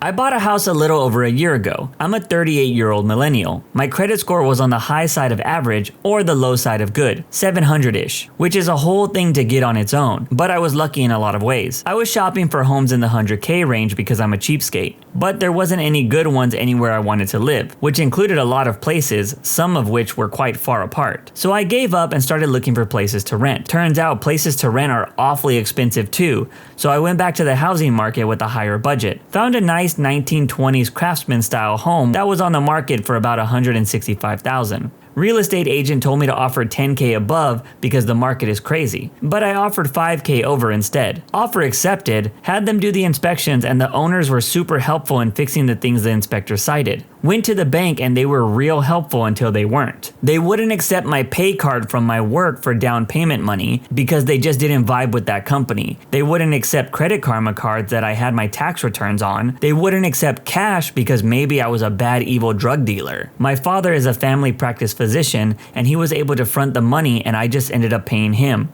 which I recognize to be a privilege hardly anyone has. Huge obstacle. Be forewarned, you might want to put your money in a nice boring bank well before you start buying, or the banks will invent some obstacles for you. People who have surprisingly woken up admitted into hospital. What happened? I hopped into the back of a mate's pickup after a rugby game, went to sleep and woke up in ICU in traction with no feeling from my waist down. Turns out we had a head-on collision with a drunk driver and I went through the back of the cab picking up a host of broken body parts including 4 compressed vertebrae. A year and a number of surgeries later, I walked out of hospital an inch shorter and with enough metal in me to set off metal detectors at airports. I was the lucky one. The other 3 guys in the truck never woke up afterwards. 20 years and it still gets me. The accident happened in Zimbabwe, where I grew up. I've traveled a fair bit since then, but am now a bona fide Kiwi. I didn't find out about the others for a while. Aside from being zonked on pain meds, I don't think I was capable of understanding what had happened. Visitation was restricted in the ICU to my folks, but the day after I was moved out, most of the 2 senior teams and some of the staff pitched up to tell me the nasty truth. The tiny ward was crammed with big, burly, ugly guys crying their hearts out, and I loved every one of them for it. Not sure where I was going with this, but I've ended up here. Here's a thought from an old guy with a messed up body who walks with a constant limp, has tried every legal and many non-legal relief options for the daily thrum of pain, who has had 2 decades of survivor's guilt, and who knows firsthand the debris that is left behind when someone is tragically and unceremoniously yanked from life, their family, and their friends. If you're not 100% in control, don't put the key in the ignition. Don't put yourself in harm's way, and don't risk messing up someone else's life. Call a cab, take a bus, walk, but for Christ's sake, don't drive. I think he covered everything that I felt like saying about this topic. 18-year-old me got super wasted on Smirnoff watermelon vodka at some little club in Clearwater, Florida. Apparently, I fell off a bar stool and busted my head. When I woke up, I wasn't even sure what state I was in. I accidentally called my friend's mom in North Dakota trying to get a ride to somewhere other than the hospital. A decade later, and I still can't drink anything with that watermelon flavor. I get that feeling, not with artificial watermelon flavors. I love that in sweets, in drinks, whatever. I absolutely love it. The actual fruit watermelon, kind of mid, not gonna lie. But I can't drink sours with a Z. It's a drink. It's disgusting to me now. I was 12 in 1982, woke up in a hospital bed feeling fine, no idea what happened, nobody else in the room. Last person I remember hanging out with was my friend, Scott. So I call his house, his mom answered, advised me to call my parents. No answer at the home phone. So I'm sitting in this bed trying to figure out why I'm even here. I finally discover that the rolling table over the bed opens up and there's a mirror under the lid. Across my forehead and down the whole right side of my face are fresh abrasions. Oh. That's why. Finally, get a hold of Scott and learn the story, which I still don't remember. Was riding my bike down a sidewalk near the grade school. Sidewalk takes a 45-degree left turn and I cut the corner. Grass is deep and a little wet and my front wheel catches the edge of the sidewalk, flipping me over. I landed on my face, dragging against the other edge of the sidewalk, knocked out cold. Another neighborhood kid was in the area, hustled back to alert my parents. My dad took me to the hospital in his car and I woke up the next day. Yes, my parents just left me in the hospital by myself. Waking up in hospital on your own as a kid would absolutely suck. I mean, I remember being admitted to hospital for, I won't go into it, but, it does suck. Hospitals just suck. Was at the pool. Next thing I know, I wake up in a hospital bed, feeling very cold and my throat hurts. Turns out I had actually drowned, but the lifeguard had pulled me out and reanimated me for about 45 minutes. Then I was flown to the hospital by helicopter where I lay in a coma for 2 days, during which they kept my body temperature low to prevent cerebral damage caused by lack of oxygen. I could go home a week after the accident. The way they described the lifeguard reanimating them, I'm picturing like a necromancer or something.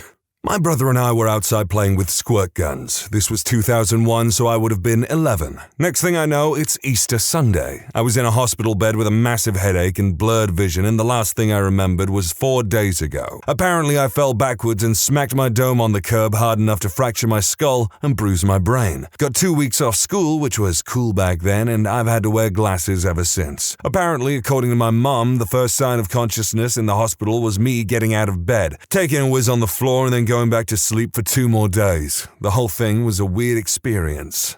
Being in hospital in general, especially when you're freaking 11 years old or something and all alone, would suck. I understand why it would be a weird experience. I was running a half marathon with a friend and we had just passed the 10-mile mark and I felt like I was getting into a groove after I struggled a bit the previous few miles. Woke up the next day in the ICU with my family all around me. Heat stroke plus rhabdomyolysis. I was admitted with a temperature of 108.6 and they were telling my family to prepare for the worst. I had to stay in hospital for a few days and then take it easy for a few months, but otherwise came out unscathed. Don't recommend it. Rhabdomyolysis, often called rhabdo, is a serious medical condition that can be fatal or result in permanent disability. Rhabdo occurs when damaged muscle tissues release its proteins and electrolytes into the blood. These substances can damage the heart and kidneys and cause permanent disability or even death. And that's what rhabdomyolysis is. Woke up in the hospital with my roommate and her mom asleep in the chairs in the room. I started freaking out because I was 7 months pregnant and my pregnant belly was obviously not pregnant. My screaming woke them up. My fiancé and I had been hit by a drunk driver, killing my fiancé, and I lost the baby. I had been in a coma for 3 days. I have some really gnarly scars that my kids like to make up crazy stories about. My favorite being the time I fought off 3 knife-wielding psychotic carnies and murdered them with my bare hands. Well, you know what? I'm glad there was a semblance of a happy ending for this lady. I was 16 and hit by a Ford F-350. I am a tiny human, I'm under 5 foot, and this truck hit me going 40 miles per hour when I was in the crosswalk. The hit launched me across the entire intersection. I don't remember anything 20 minutes before until 10 days later. When I finally woke up, I had been in a coma for 5 days. Both my lungs had collapsed, I had 3 blood transfusions, a chest tube to drain the internal bleeding, 3 surgeries, and the whole left side of my body broken. I couldn't walk and my vision and memory had been damaged. It's been 6 years and I'm doing great now. You wouldn't even know anything happened to me except I have memory issues and arthritis. But I like to think I came out on top in this situation. I think they did as well. I was at a party with a friend in some college town. The street we were on had these 3-story apartments built side by side. The whole street was partying, even on the roofs. We got separated and it was time to go. We don't live in that town. Anyways, I see an ambulance going down the street and I knew it was for my idiot roommate. So I followed the ambulance and sure enough, he was laying on the ground barely conscious. He tried to jump from one building to the next and didn't even come close. Luckily for him, his head broke the fall. A few weeks later, he finally asked, "Oh yeah, hey man, that night we went to Lawrence and I woke up in hospital. What happened?" Yes, it was Lawrence, Kansas. I don't know the street. It was 2001 or 2002. Yes, he did have a concussion. He was fully unconscious for a couple minutes and everybody thought he was dead. They said he was laying there with his eyes open, unresponsive. It wasn't until someone dumped a bottle of water on him that he was roused into a semi-conscious state. Other than having chronic headaches for a month, he was fine. Glad everything worked out, but what a stupid prick. Woke up in the hospital, too weak to press a PCA pump, being told I'd been in a catastrophic motorcycle accident. Had suffered extensive injuries to my entire, except my left arm, spine, and head, thank the universe, body, and had been in a medically induced coma for 5 weeks. I lost any memory of the event or the week prior to it. I was hit by some unrepentant doucheburgers who were out on parole, repeat offenders, and decided it would be a great idea to assault a 7-Eleven clerk, rob the store, and lead the police in a 30-minute chase at excess speeds up to 100 plus. Their joyride ended when they went the wrong way on the freeway and took my on-ramp going 70 miles per hour against the traffic and slammed into me at a net speed of 120 miles per hour. I was going 50. We know all this from the police report. I never had a chance since the on-ramp sloped up, then back down to enter the freeway and I hit these guys at the crest of the hill. Never saw them.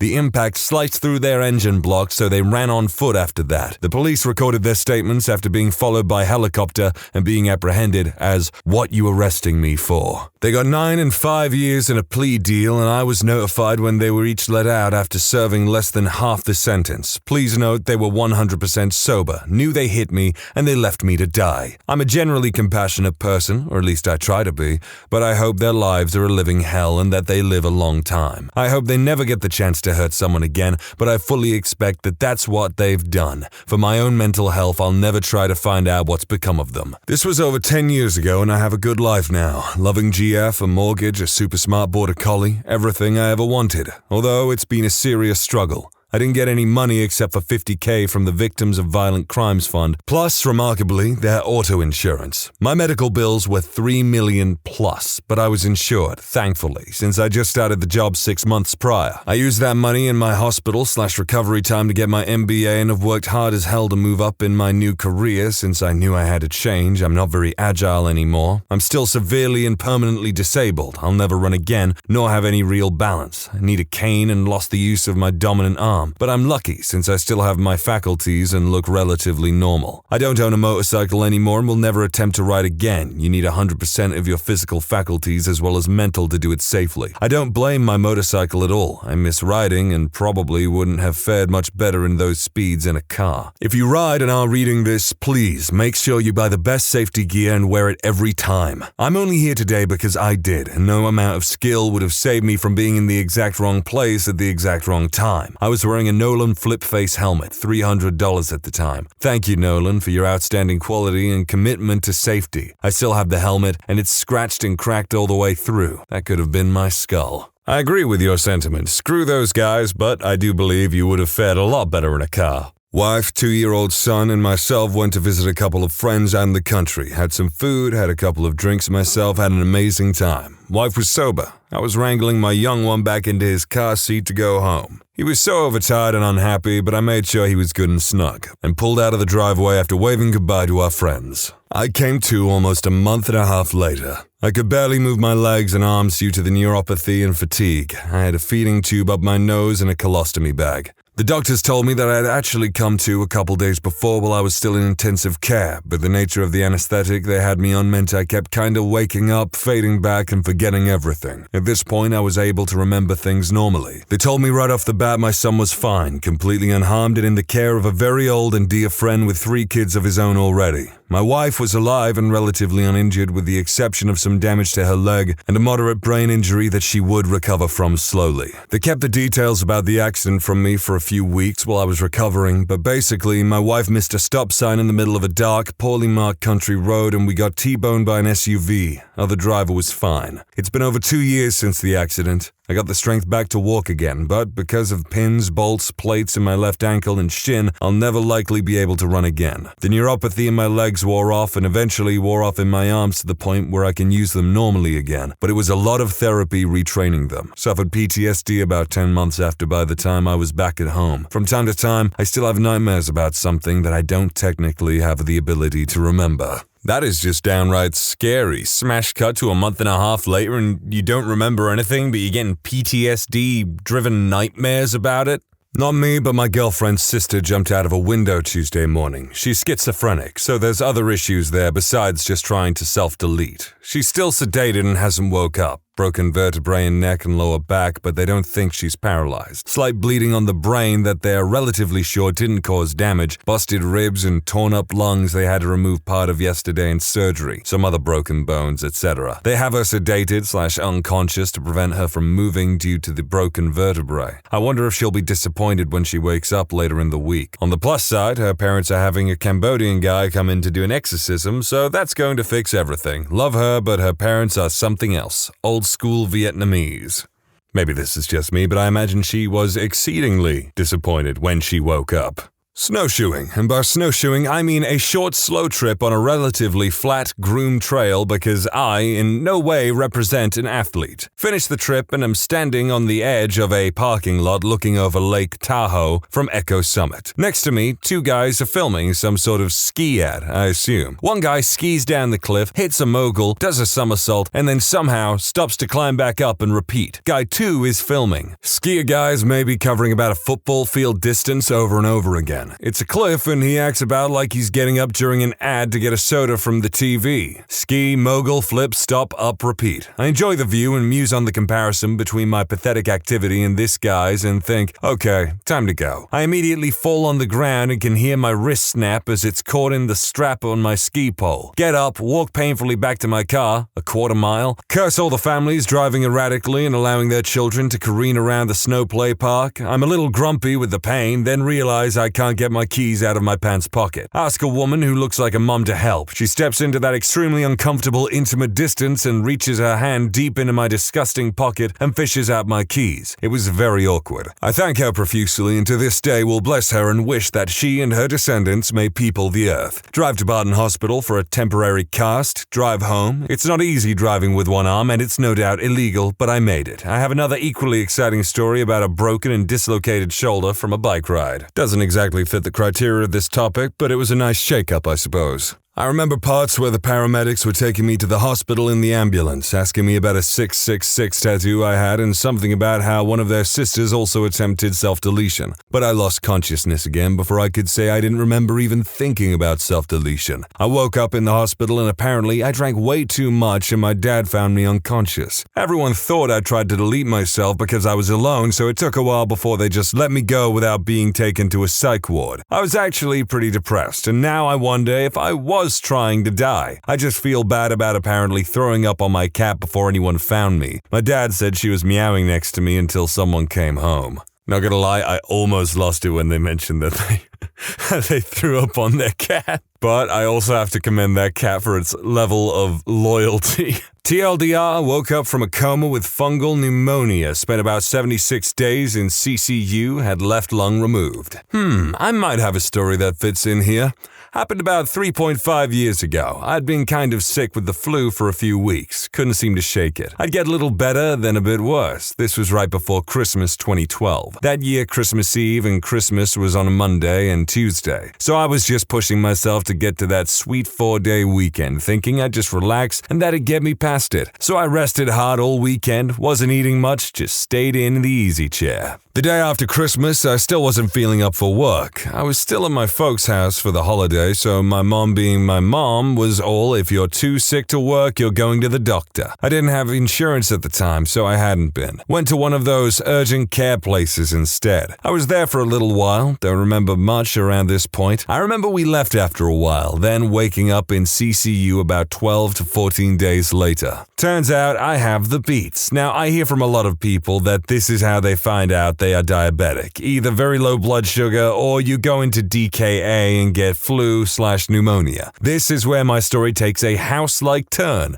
Most of the following info I got secondhand after the fact. When leaving the urgent care place, apparently my mother had been told to take me straight to the ER. She got me to the closest one and they took me right in. Didn't even wait on the paperwork. They knew right away about the DKA and pneumonia, but something else was wrong. They did MRIs, ran blood tests, checked for strokes, heart attack, about everything. Something was still off and they didn't know what. I went into respiratory failure that evening and they had to put me in a coma and on life support. They sent the blood to the labs. Now, in-house, they get results back in a few hours and try something else, then run another test and try something else. I'm not sure how accurate that is for most situations. In my case, they had determined there was an abnormal kind of infection in or in addition to the pneumonia. The culture had to grow for 10 days for them to see what was in my blood to make a solid diagnosis. So the data came back and the infectious disease doctors working on me spent several days poring over everything she could find to learn what it was. She found a picture in an old textbook of a fungus called rhizopus. Once they figured this out, they were able to find a medicine that could treat it, though it'd be a 13-week course of intravenous treatment and it was highly toxic just for kicks. So they pulled me off the sedation after 10 days and it took me a few days to wake up. Apparently, they told my folks to start planning my funeral, so that's creepy. When I woke up, they started the treatments the next day. I wasn't out of the woods yet though. After I woke, the pulmonary doctor did a brachioscope to see my lungs. She said they looked like they were full of pink fluff, like cotton candy or pink marshmallow fluff. That was on Wednesday, January 9th, 2013. She did another scope that Friday and said it looked less inflamed, so that was great news. And she said she'd do another on Monday. The weekend passes. She comes back and runs another. This time, when she put the tube in, apparently a sweet odor was released immediately. My mom says she said, "Do you smell that?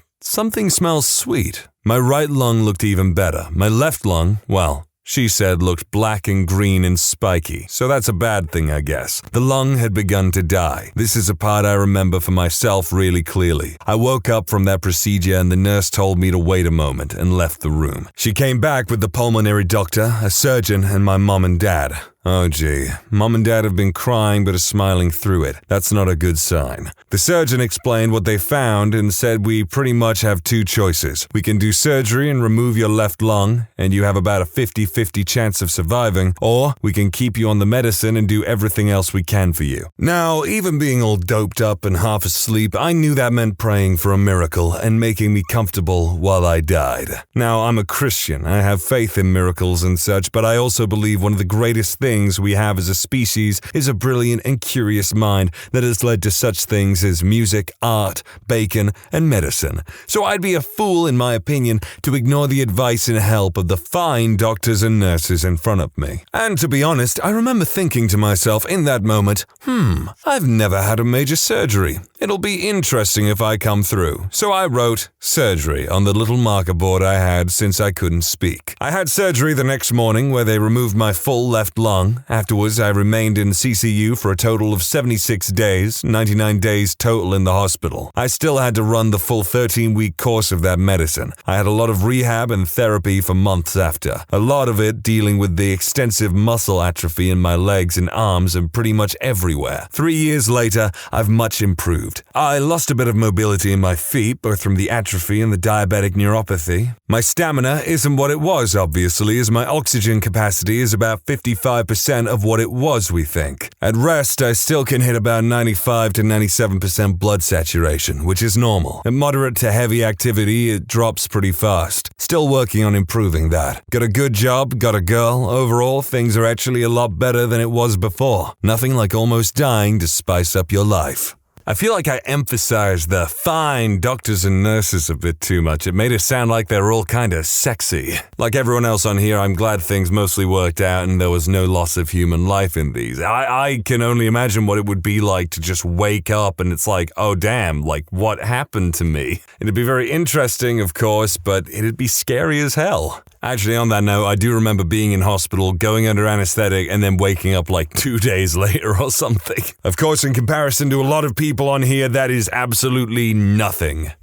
Medical professionals of Reddit, what is the worst hookup-related injury you've seen at your workplace? Exotic special ordered venomous spider placed where the sun don't shine. Guy called an ambulance because he wasn't sure if he could put bug bite cream up there. As the packaging said, for external use only. Lost entire traverse section of necrotic bowel. They lived, but they poop in a bag now. At first I thought, how crazy do you have to be to do that? But then I instantly thought, I'm gonna be sus of people that like spiders from now on.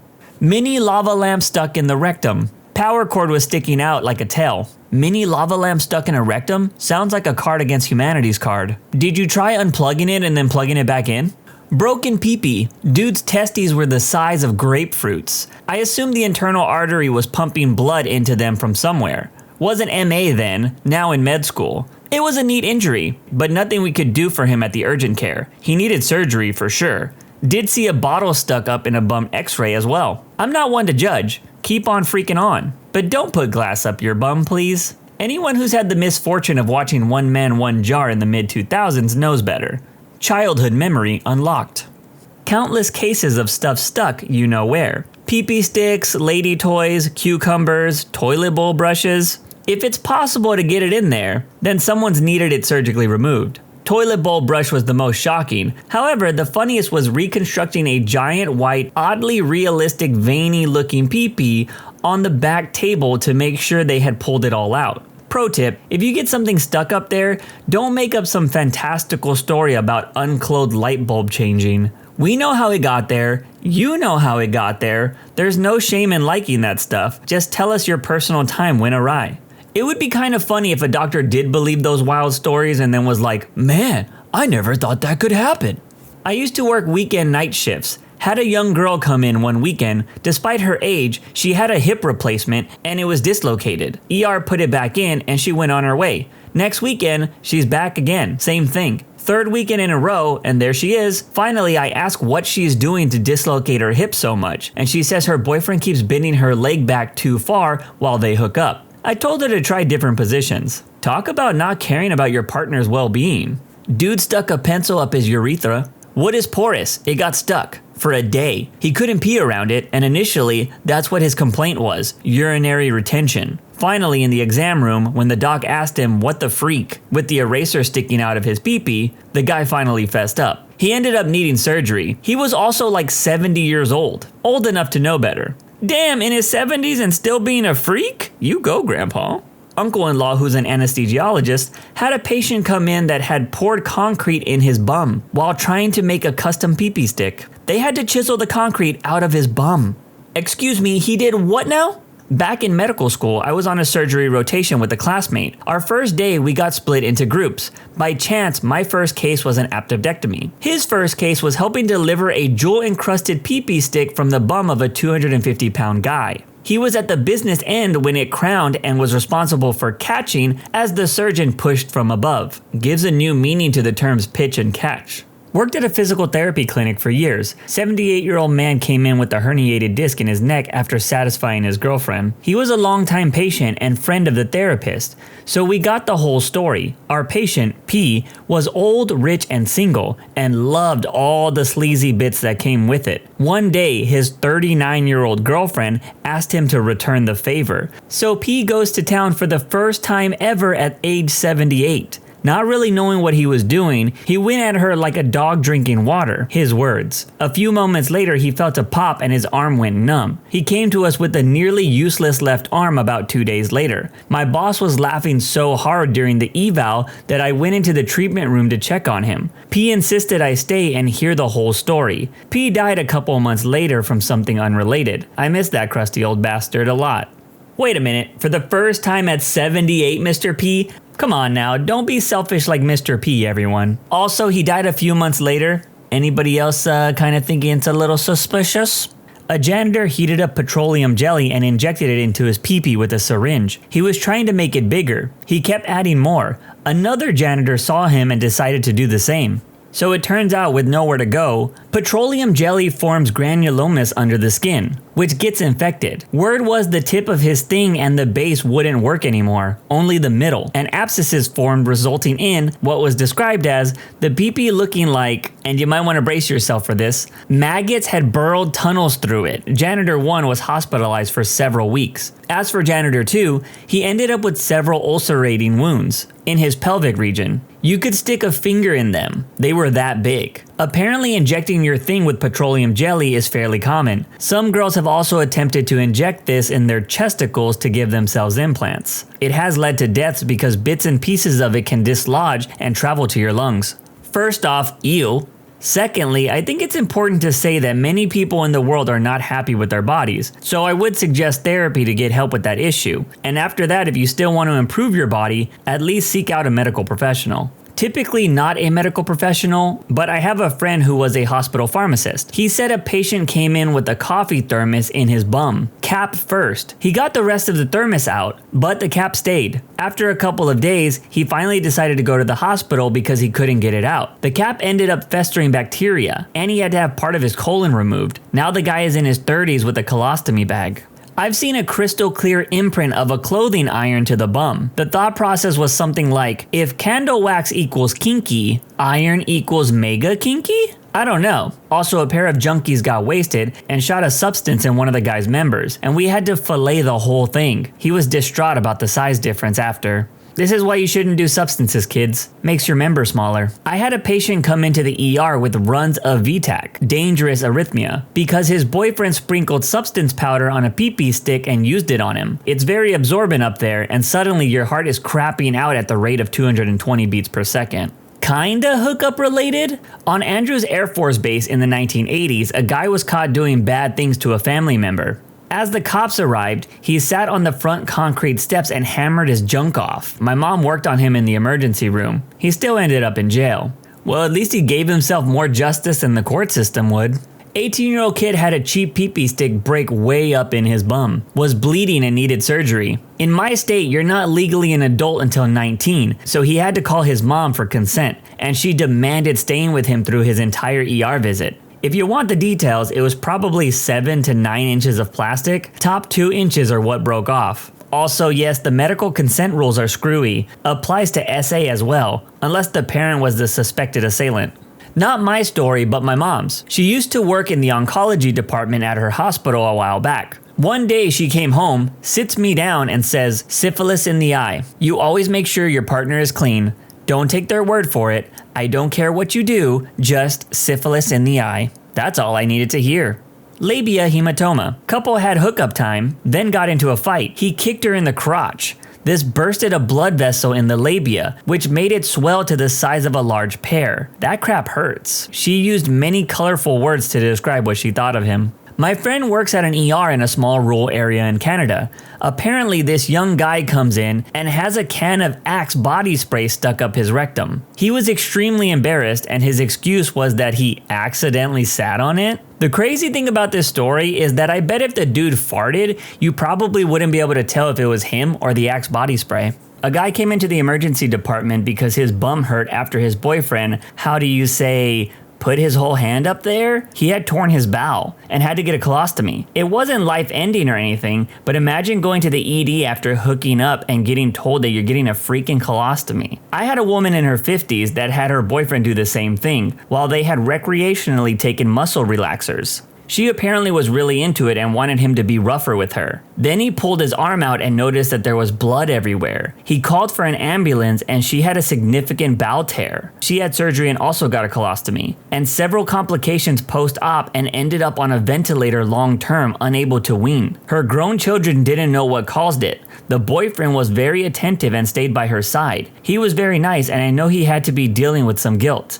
Eventually, her prognosis was so poor that they withdrew life support and she died. Every time I had conversations with her boyfriend, I noticed how huge his fists and forearms were. My dark sense of humor is telling me to make a joke, but in all seriousness, people do need to be more careful with what they take/use during hookup time. Nothing worse than pee-pee sticks, lady toys, and other objects stuck where the sun don't shine. One chap did say that he likes sticking things up there, and that's fair enough, but the strange excuses are usually the most entertaining part of it. Worst genital injury was some guy who drilled his junk with the cordless drill doing DIY. Don't secure your workpiece between your knees if you want to be sure to keep both testicles, gentlemen. I was actually reading an article about kink-friendly medicine today, and how much of a shame it is that there's so much stigma. All the kinksters agree that they should be open with their doctors, but most are not, and many will use urgent cares instead of their primary care due to reporting issues of judging by their practitioners. It causes real health issues. I'm still embarrassed about having to explain to my insurance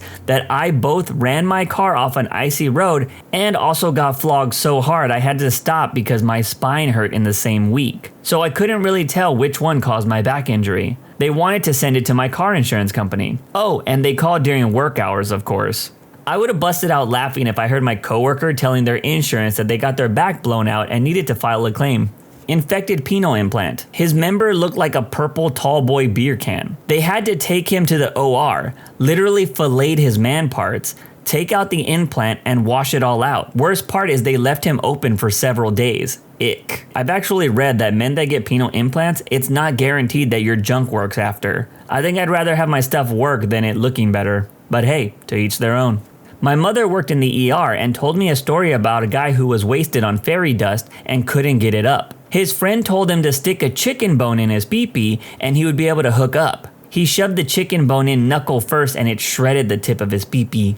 A coworker was getting divorced. One night, his soon-to-be ex called about something and she could tell he was having a bad day. So to cheer him up, she had told him about how while she and her new boyfriend were hooking up, he shoved a pee-pee stick up her bum and it got stuck. After failed attempts to remove it, they went to the ER and she had to get surgery. After surgery, doctor sanitized it and gave it back to her. And in case you want to know, the story didn't make him feel better. How can any sane person think telling your ex about your new partner and you hooking up would ever be a good story to tell them? Does it count if I saw it prior to the doctor? Did some AV work for a friend of mine that managed a swing club. He was hooking up with some girl on this sort of rolling gurney/bed out in the middle of the lounge area, with like 50 plus people enjoying the show. They accidentally slid off the bed and in the jumble and ensuing thump to the ground, an audible pop was heard. He fractured his member. That pop that was heard was the poor guy's junk. Almost immediately it looked like a deflated purple balloon. This was many years ago now, and you can rest assured that I never let old broken pee-pee forget. Hey, what are best friends for, right? My family is constantly in and out of the local ER.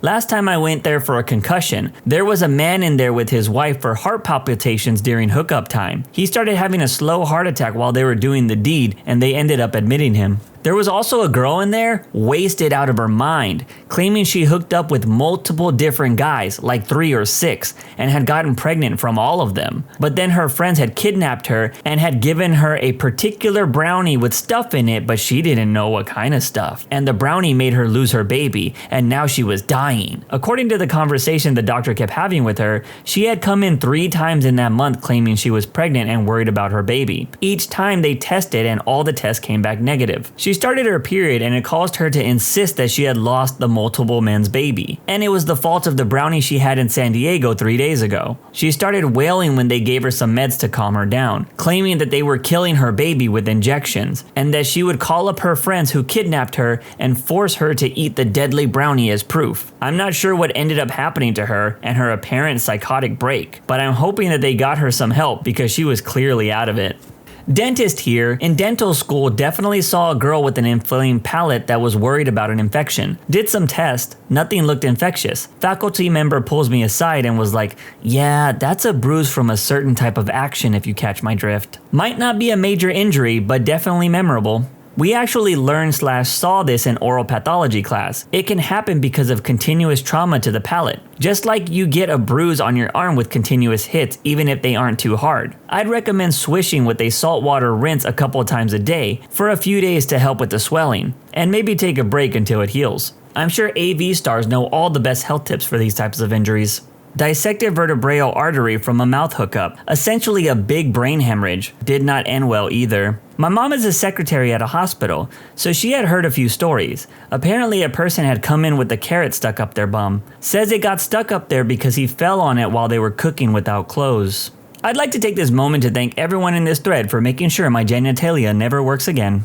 Was working an ER rotation at a major DC hospital while getting my EMT. I wasn't around at the onset, but a gentleman came in complaining of swelling down there, and a nurse gave him a cursory look. She immediately took him into a private room, closed the door, and came over to tell us what was going on. The guy apparently liked to feel weight on his junk when he had personal time. He had put his junk through the center of a 5-pound weight plate, like you would when you do free weights. He did his business and then fell asleep. 5 hours later, he woke up swollen and unable to pull himself out of the weight. So he had somehow taken public transportation, or walked, with a 5-pound weight plate in his pants all the way to the hospital. We spent the next 30 minutes trying to reduce the swelling by putting crushed ice up against him without success. Finally, the charge nurse just called the DC Fire and EMS to get assistance with the heavy rescue squad to cut through the plate. We took the guy into the psych room, closed the door, and proceeded to cut it off. It being the weight, not his manhood. The entire time having to keep applying more ice to the plate so that it wouldn't become hot enough to cauterize his groin. The other patients really didn't appreciate hearing a buzzsaw, screaming, and seeing all of the ER staff giggling. Of course, the poor guy also had to deal with the constant stream of doctors, nurses, and techs having to go in there to check on something and see what was going on. I think this guy misunderstood how to get swole. My stepdad is an ER doctor in the only hospital in the city I was raised in. There was no place else to go when the hookup swing my idiot boyfriend hung on the drywall ceiling came crashing down and broke my tailbone. He was also there 6 months later when the same idiot boyfriend let go of my hips as I was visiting this town called Pound and was sent over the edge of a bed and headfirst into a desk. Sorry, Dad. Either this couple is really clumsy or they have an injury kink.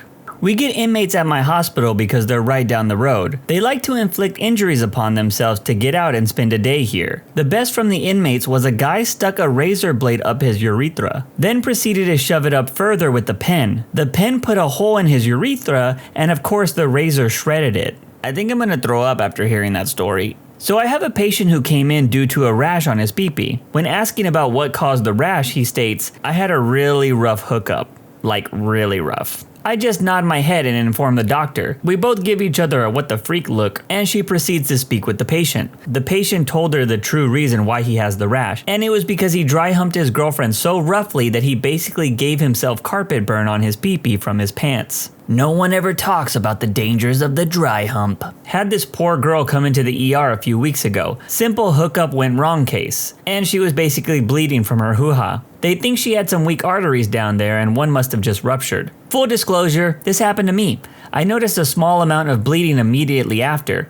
Later I noticed more, about the amount of menstruation. I laid a towel down and decided to go to bed. I felt a rush of fluid and made it to the bathroom before feeling faint and hitting the floor. I was able to call an ambulance from the floor. In the ambulance they said my face lips were blue from the loss of blood. One quick emergency surgery later and I was all stitched up and on my way home. Apparently I have weak arteries, which started as a small tear, broke open. So way back in medical school, all of us had to do 2 months rotation in OBGYN. This rotation was split up into a few weeks of labor ward, a couple weeks of gynecologic surgery, and a couple weeks of OBGYN ER. Our major county hospital had a small, separate ER just for pregnant women and those with purely gynecological complaints, to relieve some pressure off the medical and surgical ERs. So I'm sitting in the OBGYN ER with the residents one night, and about 2 a.m. we get an ambulance ambulance crew bringing in a youngish woman who is absolutely howling in pain, and tell me to get a quick report from the EMTs, who had already talked to both the woman and her boyfriend, who they said would not be coming to the ER because he was busy talking to the police. Per the EMTs, the woman and her boyfriend had just been at her house hooking up. They had just finished their business and, as folks are meant to do, decided to light up a certain type of pipe and share it while they were unclothed on their couch. The boyfriend apparently went out to their car to grab something and inadvertently bumped the headlight switch. This caused the lights to flash, which the woman apparently interpreted as "the cops are coming" for some reason, and shoved the lit pipe into her hoo-ha. Obviously, this was excruciatingly painful, causing her to tense up and start frailing trying to get it out, which then caused parts of it to shatter, so now she had hot broken glass in her baby maker. I don't have a hoo-ha personally, but that story made my imaginary hoo-ha hurt. I'm a firefighter / paramedic. Broken peepee, bent at a right angle about halfway. It's the second time he had it. His wife was on top and got carried away. It looked like they sacrificed a chicken on the bed. Not my call, but a paramedic was called to a 20-something male living in a ski resort town having groin pains. Arrived to find his pee-pee completely necrotic. His buddies had bet him that he couldn't stick it in a snowman for an hour. Perfect example of winning the battle, but losing the war. 26-year-old decided to be circumcised. His doctor told him not to hook up. He didn't listen. It peeled like a banana. Yep, that does it. I've had enough internet for the day after reading this. Law enforcers, have you ever come across a crime so stupid or ridiculous that you just let it slip? Not the US, to clarify for everyone asking. This was in South Africa in the early 90s. When I was in high school, the rugby team found out I had learned how to drive but not yet received my license. They all knew I did not drink, so one of them had the genius idea of inviting me to parties as the designated driver. We'd lost a popular kid to a drunken accident a few months earlier, so it was actually a good idea. It was a great arrangement, lots of parties, lots of girls, and all I had to do was get them home in one piece afterwards. It went great for a few weeks, until one night. The police had heard there was a big party on a farm outside of town and decided to set up a roadblock. So I come driving up to flashing lights, car filled with 5 big drunk guys, including one passed out with his head out of the window, and little scrawny me barely able to look over the steering wheel, and the inside of the car smells like a brewery. The officer takes one look at the car and asks me to step out. Have you been drinking? No, officer, I don't drink. Has me take a breathalyzer. 0. Looks at me. Can I see your driver's license? Sorry, officer, I don't have one yet. I'm getting it next week. And I point back toward the car, but they have theirs. He looked at me, flipped his little book closed, and said, just take them home. Next time I see you, you'd better have your license. Under the circumstances, this sounds like a pretty reasonable officer. Like, better the guy who's gonna get his license next week and sober be driving now than one of these guys be trying to. I overheard this one last night as I was sitting near 2 Indiana cops at Panda Express. So this lady had a warrant for an unpaid ticket and missed court date. I bring her in and it turns out that her address is wrong and she never got the court summons. The original ticket was for possession of a black bass under 14 inches, and since she admits the court summons, it was now on her record. So if she goes to apply for a job and they inevitably ask her, do you have any criminal history, she's obligated to say yes. Now imagine if the employer asks, why? Because I caught a small fish. Maybe I'm dumb, but I am confused. I was at a convenience store buying beer while 2 cops were milling around looking at soft drinks and snacks. One employee was working the register while another one was throwing out old donuts. One of the cops looked over at her and said, You can't do that in front of the police. It was funny because he sounded upset with her when he said it. Always nice when people have a good sense of humor. My ex-fiancé was a cop for a redneck town where the people didn't have much money. He was called to the grocery store where a little girl about 9 was being detained in the manager's office for stealing a box of tampons. He said she had tears and snot everywhere and her pants had obvious bloodstains all over the front. My ex then bought the box she was trying to steal along with 3 more boxes, some food and milk. He then drove her home to a trailer that was falling apart. It wasn't so much the crime that was ridiculous, but more the manager's reaction. I guess when my ex came in, the manager was just screaming at this terrified 9-year-old. That's a nice story, a fine story, a good story. But my question is, what did you do to drive away such a good man? I kid, of course, I don't know the ins and outs of their relationship. I frequently, or did when I was in uniform, let impaired care or control slide. If I found someone sleeping in the back seat of their parked car after drinking, it demonstrated to me a decision to not drink and drive. I'd often take keys or drive someone home, but arresting them just seemed wrong. Long as they're not obstructing traffic or in a really inconvenient place, I think that makes perfect sense. I was the lucky one once, not charged by a cop. In college, my friend had a massive house party. I woke up the next morning face down in a puddle of drool in the bed of my truck. Went inside and found out the cops had busted the party and everyone got underage tickets. Over 30 people, except for me. Not sure if they took pity on me or never saw me, but they had my truck boxed in with squad cars. The lines on my face from the rubs on my bedliner took 2 days to go away.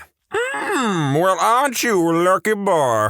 Not a police officer, but I witnessed it happen. I got a phone call from a police officer using my buddy's phone. Apparently, my buddy, a jackass, got so drunk he fell out of his car in the drive-thru lane at Taco Cabana. The cop told me I had 15 minutes to get there and pick up my friend. I made it in time and the officer helped me throw my friend in the bed of my truck. He told me to take my friend home and when he woke up, tell him he was a goddamn idiot. The police officer was a homicide detective in the major city in which we lived, and he said he had real crimes to solve and to stop wasting his time. You better take your drunk little jackass friend home. I got donuts to eat, coffee to drink, and murders to solve. A long time ago in a life far removed from my own, I had a nasty dope addiction. I cleaned up my life and had been clean for 3 years. My friend had been learning to become a tattoo artist and asked me if I wanted one. To repay his kindness, I picked up a 30-pack and some tequila. After about 3 hours of him digging in with the gun and most of the beers and booze gone, we came up with the plan. We were going to go to the city and score some dope. Didn't take long and we accomplished just that. We found a nice, quiet, dimly lit parking lot to pull in and get to getting high. We break out the gear and started. He got his ready faster and got it done. I was out of practice and fumbled around a bit. Just then, someone knocked on the window. It's the cops. We rolled down the window and they asked if we knew where we were. Before we can say anything, the cop said, "This is the fucking police station parking lot. Are you frickin' thick?" They took the dope and sent us on our way, and I now have 13 years clean thanks to that cop. You know, in times like that, I can't help but think that well, if you're that stupid or just unaware of your environment, then yeah, you deserve to be arrested. But in this case, I guess things worked out. There was this guy where I used to live who would walk around smiling strangely and approach people trying to shake their hand. As soon as he got a hold of their hand, he would try to kiss them. A friend of mine naively accepted his handshake and literally bent over backward trying to avoid the kiss. A couple of churches in the area had this thing at the end of their service where everyone would shake hands so this guy would show up to reap the harvest. Cops were called on him a few times, but to my knowledge, they never arrested him, but just drove him far away from the area and dropped him off and made him walk all the way back. I'm just picturing that interaction as, "Oh, well, nice to make your acquaintance, old chap. What are you doing?" Brother-in-law is a cop. We'll call him Jack. He used to ride a bike in downtown Toronto during his first 2 years. Canadian cops ride in bikes and wear tight shorts during summer, by the way. So he was on a side street when he spotted a car driving like 10 kilometers an hour and every like 5 seconds stopping suddenly like someone hitting their brakes hard and starting again. So he follows the car going around in a 4-block circle wondering, what the hell? He decided to check if maybe something is wrong with the driver and needed help. He gets close to the car and he hears the driver, which was male, groaning. He immediately thought the driver was having a health issue. He rides up to the driver's window and puts his hand on the car and at the same time asking, "Sir, are you all right?" Driver slams his brakes and Jack sees a female lifting her head off his lap and hastily, the driver covering his crotch. He tried so hard not to burst out laughing. Driver was so embarrassed when Jack asked for license and registration. He said it was also obvious the woman wasn't a hooker because of her looks and the red face of shame. So the driver croaks up "Is there something wrong, officer?" while my brother Jack was looking at his license. Jack told the driver that he was driving too slow and he seemed to be in distress and next time he would be better off trying not to have engaged in a sexual manner while behind the wheel. He said all that in a very stern voice while looking at the guy straight in the eyes. He didn't give him a ticket or arrest him. When he returned back to the police station, he relayed the whole story to his buddies. They call him Spoilsport Jack now. It might sound a bit juvenile to say, but I love earning nicknames in the workplace. My time to shine. Now, I was the lawbreaker in this case, but the cop was so utterly dumbfounded and amused that he just let us go. Let me tell you the story of the 12-person Prius. It was around 10 p.m. on a Friday night and was my first day in college. It was freshman orientation day during the summer, and we got to stay in a dorm for the night. While my group was getting to know each other, we decided that we should find something fun to do. However, being in a small town, our options were limited. Thus, we decided upon visiting the glorious Walmart in town, about the most fun place to go. Our plans were thwarted though when we discovered that we were all dropped off by our parents and didn't have a car. We sure as hell weren't going to walk 8 miles, and we didn't know what to do. But then, the twins piped up. The identical twin sisters apparently didn't come with their parents and instead borrowed their parents' Toyota Prius for the weekend. Great! So, with a car ready to go, we start for the parking lot, but then somebody did a head count and mentioned to the group that we have 12 people. Our hearts sank. How could we bring 12 people to Walmart with a Prius? One person suggested taking 2 trips. One person said, maybe we shouldn't go. But then, somebody suggested that we all squeeze in. It was brilliant. And after thinking about it, 100% feasible. So we got to work. 2 people in the passenger seat, 1 driving, 7 in the rear seat, and 2 in the trunk. It was a masterpiece. Thus, the journey began. Nearly touching the ground and easily bottoming out the suspension, we set forth for Walmart. We got about half a mile from campus before we were pulled over. The cop was speechless as he counted as each person exited the car. Sergeant Casper, his name was. Casper was the friendly cop. He could barely contain his laughter. He simply told us that he didn't want us getting hurt, that we should walk back to campus, and that he was impressed that we fit that many people in the car. We sat there and chatted for about 20 minutes and left, never to fit in the Prius again. Casper, the friendly cop, the friendliest cop you know. My wife got pulled over one night while I was riding in the passenger seat. She was driving my car and it didn't have automatic headlights and she forgot to flip the switch. The cop walks up and gets both our licenses, checks them and walks back. He issues my wife a warning, then gives me a ticket for presenting an expired license to an officer. He tells me it's the same as presenting a fictitious license to an LEO, and it's a $250 fine. I was confused because I had just renewed my license a year earlier, but before I could ask, he had ran back to his cruiser and drove off. Sure enough, he wrote down my license issue date as the expiration date. So I go to court to fight it, take a day off work, wait around at the courthouse for 3 hours. Finally, my case gets cancelled and I talk to an AITA. He says if my license is current now, then I'm off with just court costs. I explain the mistake the officer made, his eyes glaze over, and says, if we go to the judge, it's gonna be the full line. I explain again and he says fine, we will go to the judge. Another hour later, the judge calls the case and I explain it again. He asks to see the citation and the ticket. I present them. He looks at it and his face kind of squishes up in a what the hell look. His exact words were, who is the dumb butt cop wasting my time? Charges dismissed. For those who don't know, I say for those who don't know, the actual quote from the judge are words that I am not at liberty to say. I once got pulled over for speeding 15 over. I had just gotten Taco Bell, and when he asked me why I was going so fast, I said that I'm just really excited to eat my Taco Bell. He laughed, gave me my license back, and let me go, saying that was the funniest excuse he had heard all day. I think that's as valid a reason as any to let someone go on a speeding ticket. I was on foot patrol in central London about 2 in the morning. I turned a corner and saw a group of very drunk, ex-public, privately schooled for you colonials, schoolboys staggering along the road with a collection of the usual ubiquitous parking cones. They had about 10 cones between the 5 of them. I stood there for about 5 minutes, walking this lot sodding about, when one of them spotted me. He then made an attempt to warn his friends that he had spotted me, but they were so drunk they didn't take any notice. He then gathered as many cones off of his friends that he could carry, staggered up to me and said, Officer, I would like to hand these over to you as I think they are lost property. I burst out laughing and walked away. Typical, such a typical drunk juvenile act to do in England.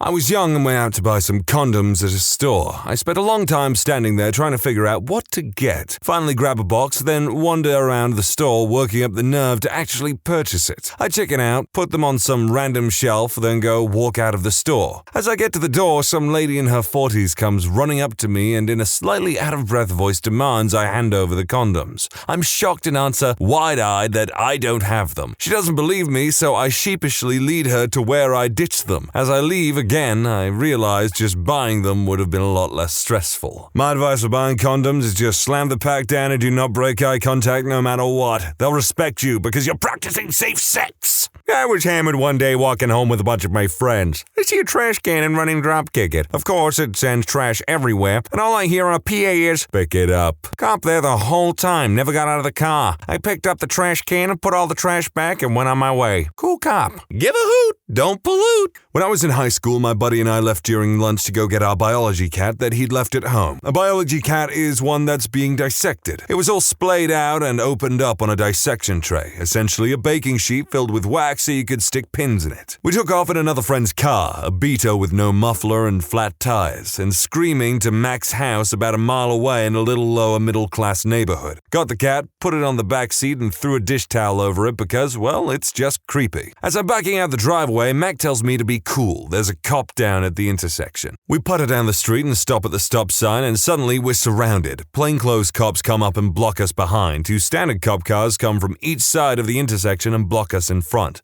A cop gets out and yells at us to turn off the car and step out. We're freaked because we know that the car has all kinds of illegal substances hidden away in the glove box behind the dash, under the seat. We also have no idea why driving fast and loud in this neighborhood warranted such a massive response. We get out, hands on the hood. Officer starts to search the car. We tell him about the biology cat and point to the back seat. He lifts the dish towel up, looks at us, and stops searching the car. Everyone backs off and he tells us to get back to school, and if I wasn't busy right now, I'd haul you in for speeding in a residential neighborhood. Get your muffler fixed. After school, we found out that someone had been murdered in the neighborhood earlier that morning. 2 male suspects seen leaving the area. Our biology teacher laughed his butt off. Never so grateful for a murder in my life. I understand the relief, but I certainly wouldn't say it like that. Not a cop, but I was driving to North Carolina. It was supposed to be my brother and I driving, but he went out the night previous and got hammered, thinking I'd drive the first leg, then he'd finish it out. Well, he miscalculated how hungover he was and was useless the entire way. This was a 12-hour drive, but when we finally got there, my brother starts complaining at me. He needs to use the bathroom. We were in the city at this point during rush hour, so I was stuck in the left lane among a great deal of traffic. There was a left turn that could get me to a Wendy's, so I jumped into the lane. The green turn arrow became yellow, so I started slowing down. My parents and brother all scream some variation of, "Just frickin' go!" So I do it, and sure enough, I see the lights go on, pull into the Wendy's parking lot and turn off the car. A large woman gets out of a cop car. I swear she is straight from a buddy cop movie as the loud-mouthed comic relief, permed hair and all. She walks up and looks totally serious. My brother is in the backseat, hungover, pale and sweating. He leans forward and blurts out, "Can I please go inside while you do this? I'm about to poo my pants." Her serious tone just completely drops and she starts laughing her butt off. "Of course, honey, you can go." He jumps out and runs into the building doing the funniest butt clench I've ever seen. She ends up giving me a warning because she saw me hit the brakes, then heard everyone screaming at me. She warned everyone to not distract the driver and told me to ignore everyone else, which I know I should have done. So everything worked out well, and my brother ends up coming out with Frosties for the family because they wouldn't let him use the bathroom without buying anything. I would have just immediately forgiven them once they brought me the Frosty. If it's ice cream, a ice lolly, a slush puppy of some kind, if it's a frozen treat and you're trying to curry favor with me,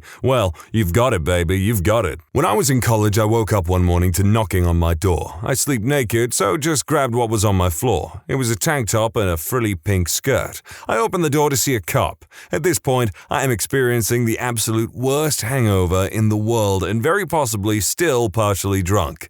He tells me that the landlord is paving the back parking lot and I need to move my car. I look at him and tell him there is no way I can drive it this time and say if they need to move it, they might want to do it themselves. Meanwhile, he is clearly holding back some laughter. He agrees to move my car for me and bring back my keys. I told him to wait a minute while I get them. Still trying to contain his laughter, he says, "Ma'am, they were actually in your door. I'm completely mortified and feel like death now." He returns 5 to 10 minutes later and tells me he moved it to the other section of the lot. I go back to sleep and a few hours later leave to go to class. Well, the car is absolutely nowhere in sight. I find a cop car parked not too far away and tell him what happened. He called into the cop and it turns out the landlord had it towed. The first cop shows back up, apologizes, and offers to take me to the tow lot to get the car. On the way there, he decides to show off a little and is speeding speeding through red lights and across town. It was pretty thrilling. The PD ended up paying for my towing fee. I mentioned the pink skirt because while we were on our way to the tow yard, he told me that he was holding back his laughter because the last thing he expected to see was a hungover girl wearing a tutu at 8 a.m. Apparently, that's what it looked like to him. And after seeing the keys in the door and what I had on, he envisioned the hangover type evening for me. This does not really fit the question of the post, but there are a lot of stories here of good guy cops helping out idiots in need, and thought it was in a way relevant. I mean, that's precisely why I've been enjoying these stories quite a lot. I once woke up at the back door of a Chicago home, inside their 8-foot fenced and secured yard. I was awoken by 8 cops yelling at me and shining their lights on me, telling me to exit the yard and come to them. There was no way to get out of the yard, and the homeowner had to come take a lock off the gate to let me out. I was asked where my shoes were, where I lived, how I got there, and what the hell was going on.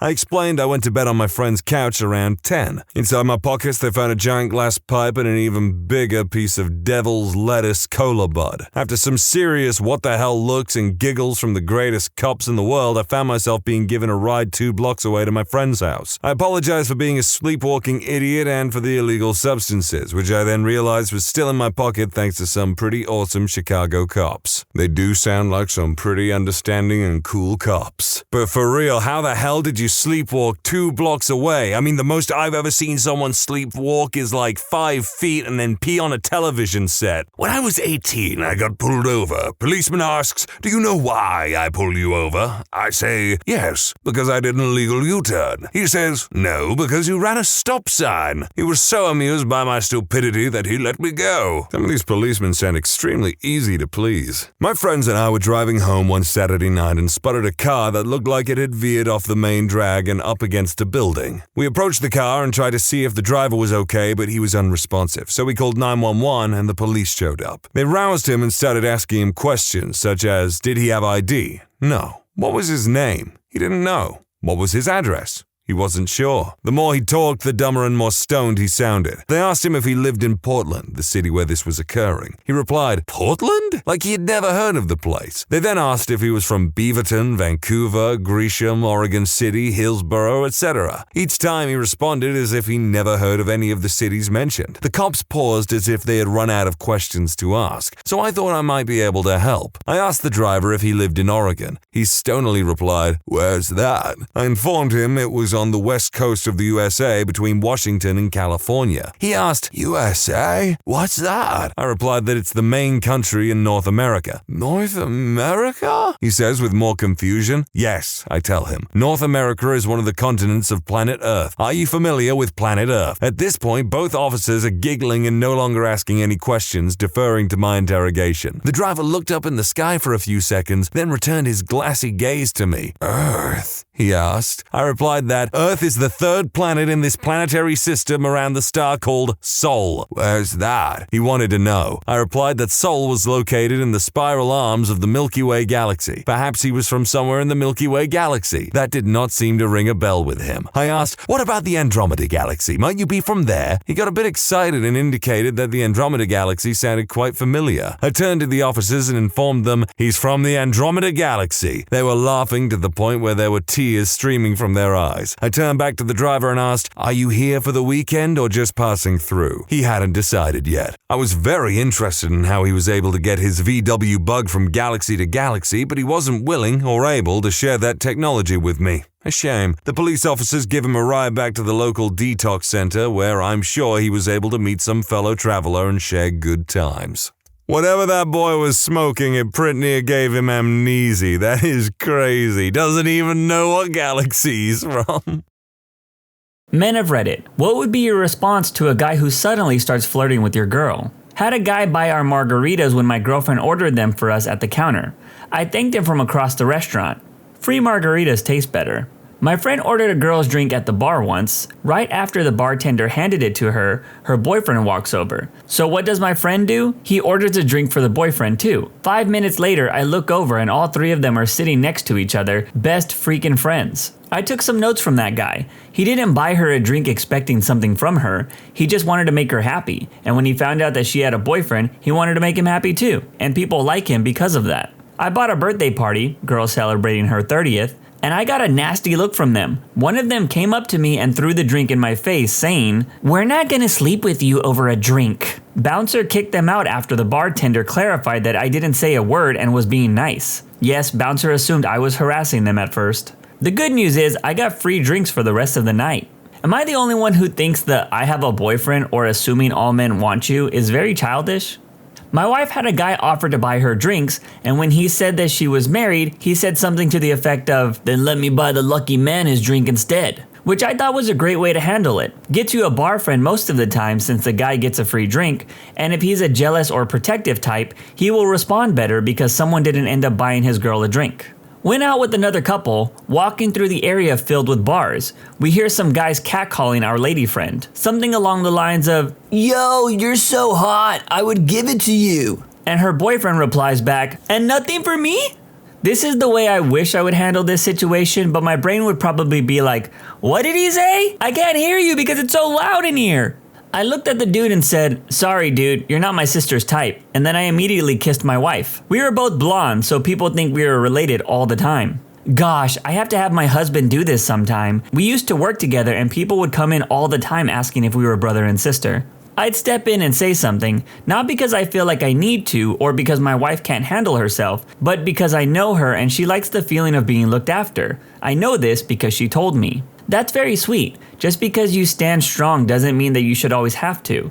It's good to know that you have backup whether it's your friends or your husband. I once let my girlfriend handle a situation like that on her own, and the thing I learned in the process is that it takes a woman a lot more work to deter an aggressive guy. As soon as I stepped in, Handsy McNoBoundaries apologized to me, not the stranger whose butt he touched and complimented. She could absolutely handle the situation on her own, and my first impulse was not to treat her like a possession some other guy was touching. But on some levels, it does feel like I'm condoning the behavior.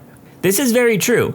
I was out with my ex one night walking my dogs. My ex got sidetracked and stopped to take some photos of a lizard basking on the side of the road. Not wanting my dogs to stress or spook the lizard, I told him that I was going to keep walking ahead. He said that he would catch up with me and he was about a half a block behind me. I went around the corner and two men saw and started aggressively catcalling me, making comments on my skin, body, and following me. I told them to leave me alone and I wasn't interested. They didn't care and kept at it. They completely ignored my discomfort and were starting to actually frighten me. My ex came around the corner, saw the two guys were way too close to my personal space, and asked what was going on.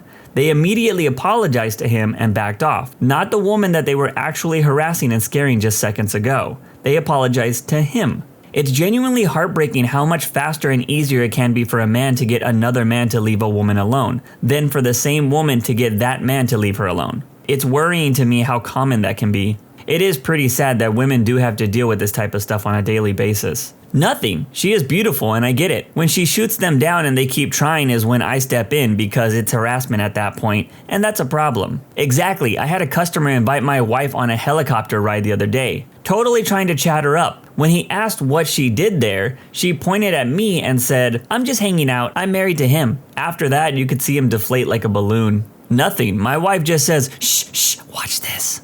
Ask him if he's down for a three-way and make him uncomfortable. That seems dangerous if you're not actually down for a three-way. Lots of dudes out there would be perfectly happy to make a wobbly H with you and your lady. Well, that's when you tell him that he goes in the middle. I have to agree with that second comment. It is definitely a dangerous game of chicken. Sharing a lady with another man isn't my cup of tea, but I know plenty of dudes that would have absolutely no problem with it. It's like free food to them. My wife is gorgeous in my eyes, but she is incredibly hard on herself. After kids, antidepressants, and being 20 years older than when we first started dating, she doesn't always see that she's the most beautiful person to me. So when someone else starts talking to her and wants to get in her pants, I just tell her I told you so. I pinch his butt and say we're down, but he bottoms, no exceptions. She's a grown-up, she can respond to his flirting herself. I don't need to jump in and do the whole back off buddy thing.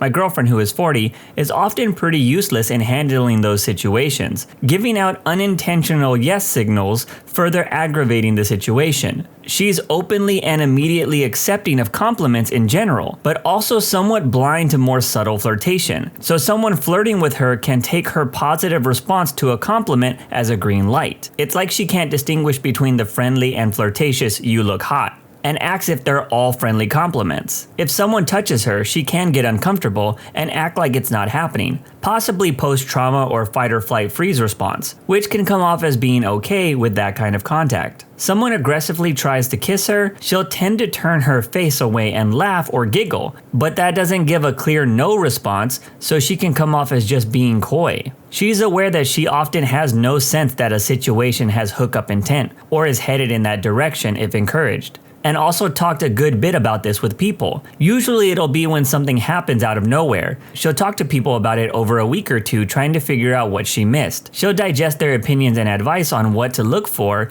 and how to handle such situations in the future. But it just becomes a story that will sometimes pop up in conversation. I don't think she's improved in spotting flirtation or nipping it in the bud with a clear no sign. And her way of handling those situations for the past decade or so has been to ask people around her, including me, to watch out for her when she's in an environment where flirtation is likely.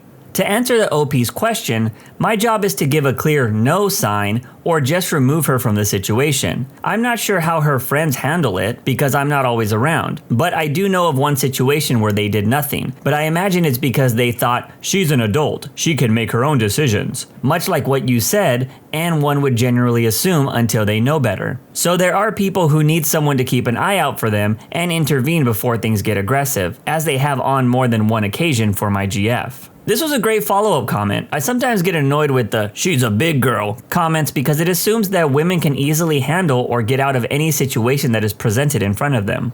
If he's not making her uncomfortable, I don't care. She's coming home with me, our dog is at home, and she really likes him. Flirt with her too. It's a competition now. I was at a house party and my girlfriend at the time was getting hit on by a couple of guys. I walked up to her like I didn't know her and told her how good looking she was and that I wanted to kiss her. I kissed her and she wrapped her arms around me. When we stopped, I told her that I would talk to her later and just walked away. As I did, the guys hitting on her just looked at me in awe. I tell him good luck and watch her roast him. My GF is a bartender, so she's witty AF. I love it when people try hitting on her and she just shoots them down hard. Pure comedic gold. I'm glad I never did that. That cruel insult when someone isn't being offensive, but is too inexperienced to have game, yet is just trying to get someone to like them, will be remembered for a lifetime. I agree with that last comment. Men who don't have game will definitely remember every rejection they get. If a guy is being a complete douche though, feel free to knock him down a peg. If I didn't trust her, she wouldn't be my girl. Some guy giving her a confidence boost is fine with me. According to my girl, I wouldn't even be aware of flirting because I can't take a hint even if it's right in front of my face. I'd probably join the chat, then casually ask my wife what time we told the kids we'd be home.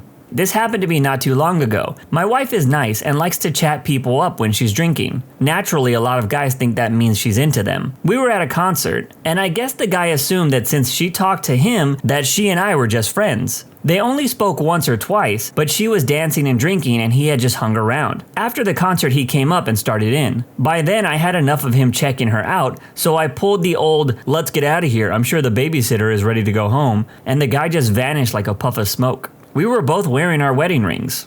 I would enjoy the show, or possibly be busy hitting on his wife. Did I mention that we're swingers? Swingers are always out here needing to make themselves known to the world.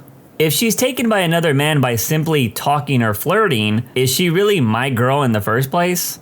I might laugh if it was particularly bold or egregious right in front of my face or something, but I'd never intervene unless she asked me to. She's an adult and she can decide for herself if she wants to entertain a conversation. Also, selfishly, I like to see if I can get a free drink out of it if it's occurring at the bar. My best friend is naturally drop-dead gorgeous. One night we went out and had quite a few drinks at a tap house nearby, and when we got back, I mentioned to her husband that literally every head in the room turned when she walked in, and that the bartender seemed to blush every time he talked to her. It was more for her benefit, because she doesn't realize how beautiful she is. He got pissed, like what the freak? You marry a beautiful woman and you're mad when people notice her? Makes no sense. Shake my head, dude missed a chance to hype up his wife. What's even worse, she felt guilty for it. He's actually a great husband and father. I honestly don't think he realizes what a jerk he is when he comes up with that stuff. Man, so many guys want to date a 10, but they don't want the attention that comes with it. My wife constantly gets hit on. I don't care if men hit on her. I trust her completely and have since the start. She has never given me a reason not to trust her. When we used to go out to bars together, she would get hit on. Guys would offer to buy her drinks. She would always tell them my drink of choice. After she got the drinks, she would thank them and walk away and hand me the drink. If people don't respect her boundaries, that's when I step in. We never really had any bad experiences with men hitting on her. Normally, once they see her with me, they basically just walk away. It depends on the situation. Most of the time, I think, good luck, man. Hope she doesn't embarrass you. I know she's coming home with me at the end of the day. If the guy is obviously creepy or making her uncomfortable, I typically step in and make sure he gets the point. I'm not a small guy, so they usually get the idea. I don't really care for confrontation or violence, but with that said, I won't tolerate someone harassing my wife or making her feel uncomfortable. It gets a little awkward when you're a small guy. I'm not pint-sized, but I'm 5'7" and about 165 to 170. I'm not intimidating to most men. Had 2 offensive line-looking dudes catcalling my fiance in a bar a few years ago. She just ignored them for the first 2 times.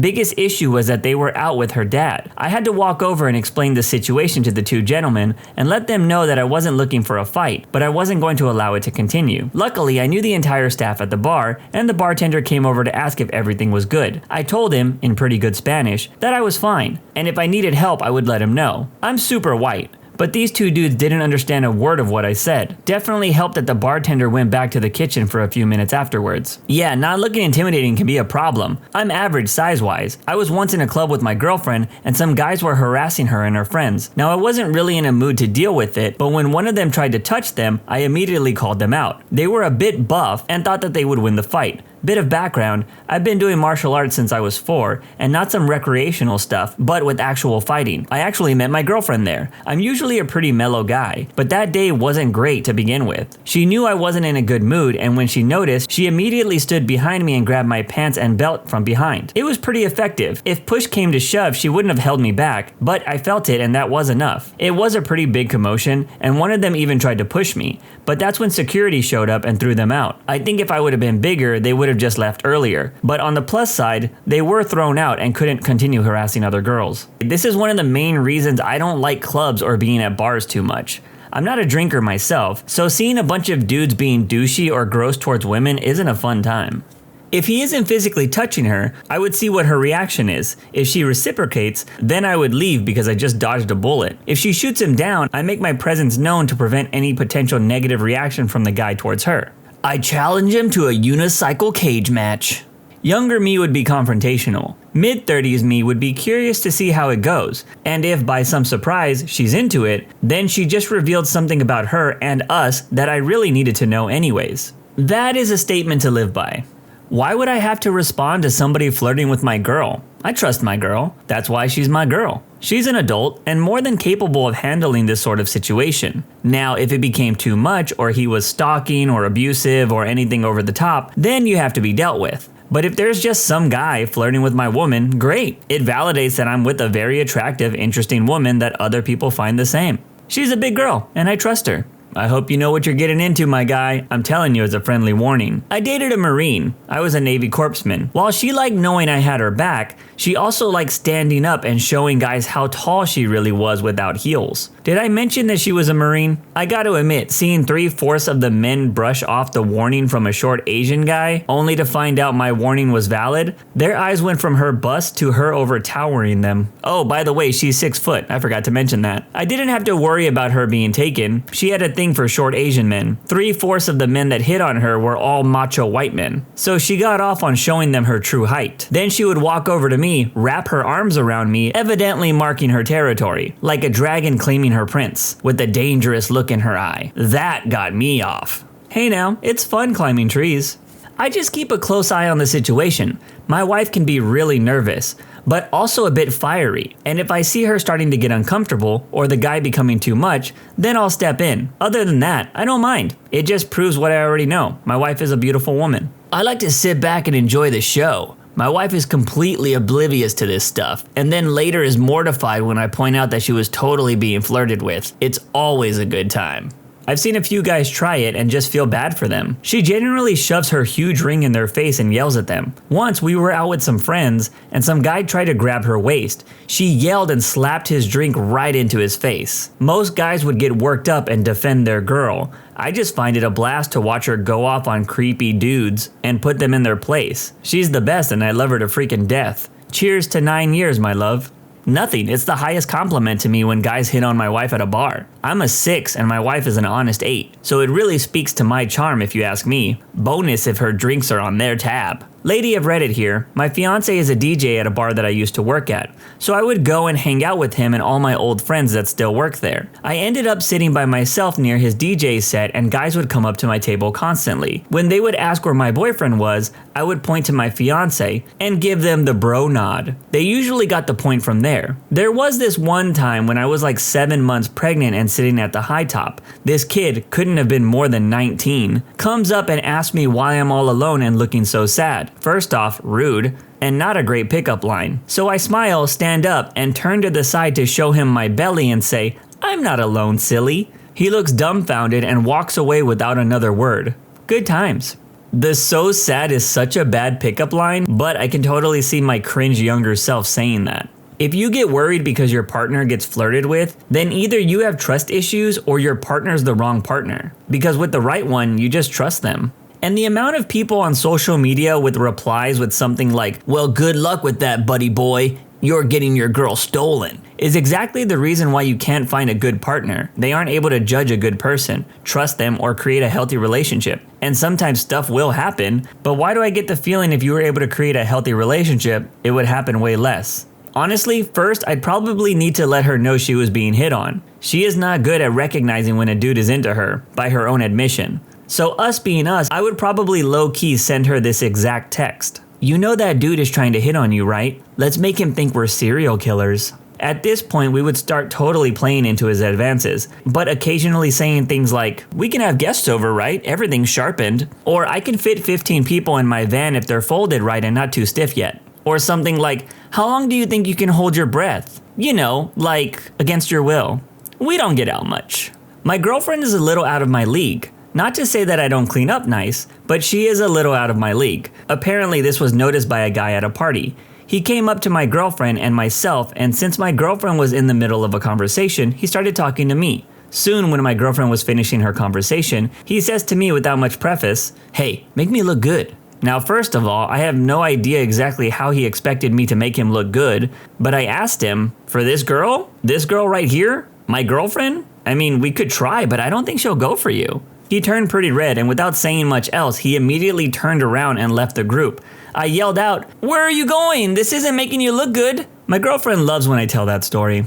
Is the flirting in person or via text, email, or social media? If it's in person, that can be pretty hot if you work it out right. If it's the other, then you gotta trust that they will do the right thing. Nothing other than how you respond is in your control. My wife and I don't wear rings, and a few weeks ago we were at the bar and a dude came right up to her and made his move. Gotta give the guy some props, really. She flirted back, cause that's okay for us, and he figured out soon enough that this wasn't his day. But it worked out for great fantasy talk that night, so thanks, buddy. This story reminded me of that episode of that 70s show when Fez gets used by a girl at the bar for a roleplay fantasy with her husband. First, I'd turn red with anger. Then I'd slowly stew and sweat until I had a plan formed. Next, I'd down a few shots of cheap whiskey, while my girl pestered me about what the freak was wrong with me, as I made no eye contact and said nothing, slowly gathering my rage into an irresistible force of righteous indignity. I've been here before. I said it to myself, and it never ended well. Before the night was out, one of us always regretted the choices we made that day, but so far, it hadn't been me. Some might say I'd been lucky. I'd say I was just brave. The kind of brave you get when you down a few shots of cheap whiskey. Real brave. So I step up to face my nemesis like a knight of old to defend the honor of my fair maiden by proudly and loudly stating, "Hey, you got a problem with me, bro?" Happened more than once cause my wife is a looker and she's got some assets. The moment I press them, they see my cauliflower ear and totally back off. Those dudes are scum deliberately. They try to make weak dudes look like pushovers. The one time I played punch the face, I became the bad guy and Chad became the poor victim. Couldn't believe people got upset at me. I'd pull my pants down and do the helicopter while screaming like a deranged penguin. That'll show 'em. There's always that one guy in the group that will do the helicopter to protect his girl. Men of Reddit, we all hear the horror stories about how crazy men can be when they get rejected. But what have been your crazy experiences when you reject a woman? I dated a girl for a couple of weeks, and on the third date, we chilled at my place and talked. She told me that she thought men who watched spicy content were disgusting, and if you were in a relationship, it was cheating. 10 minutes later, she, out of nowhere, asked to use my computer. I knew the last thing that I had open was not going to impress her, so I said maybe some other time. She got way too angry after hearing that and said that her intention was to write me an email about how much she liked me. I call BS. When I said I thought it would be best if we called it a night and I drove her home, she went quiet until about halfway there, when she then says, "My dad's best friend is a cop and I can say what I want." I got the gist, but I figured it was an attempt to make me reconsider. I dropped her off and she started crying very loudly, fell down in her parents' driveway and crawled to the front door. Sure enough, next day I was arrested for SA, and it took a week for her to admit that she made it all up. But the charges weren't dropped for another 7 months. Dude, you should press charges and talk to a lawyer. She shouldn't get away with that. I agree, for 2 reasons. 1, every time someone makes a false SA claim, it hurts the victims who have actually been through it. And 2, I think laws should be put in place to punish those who falsely report crimes such as SA.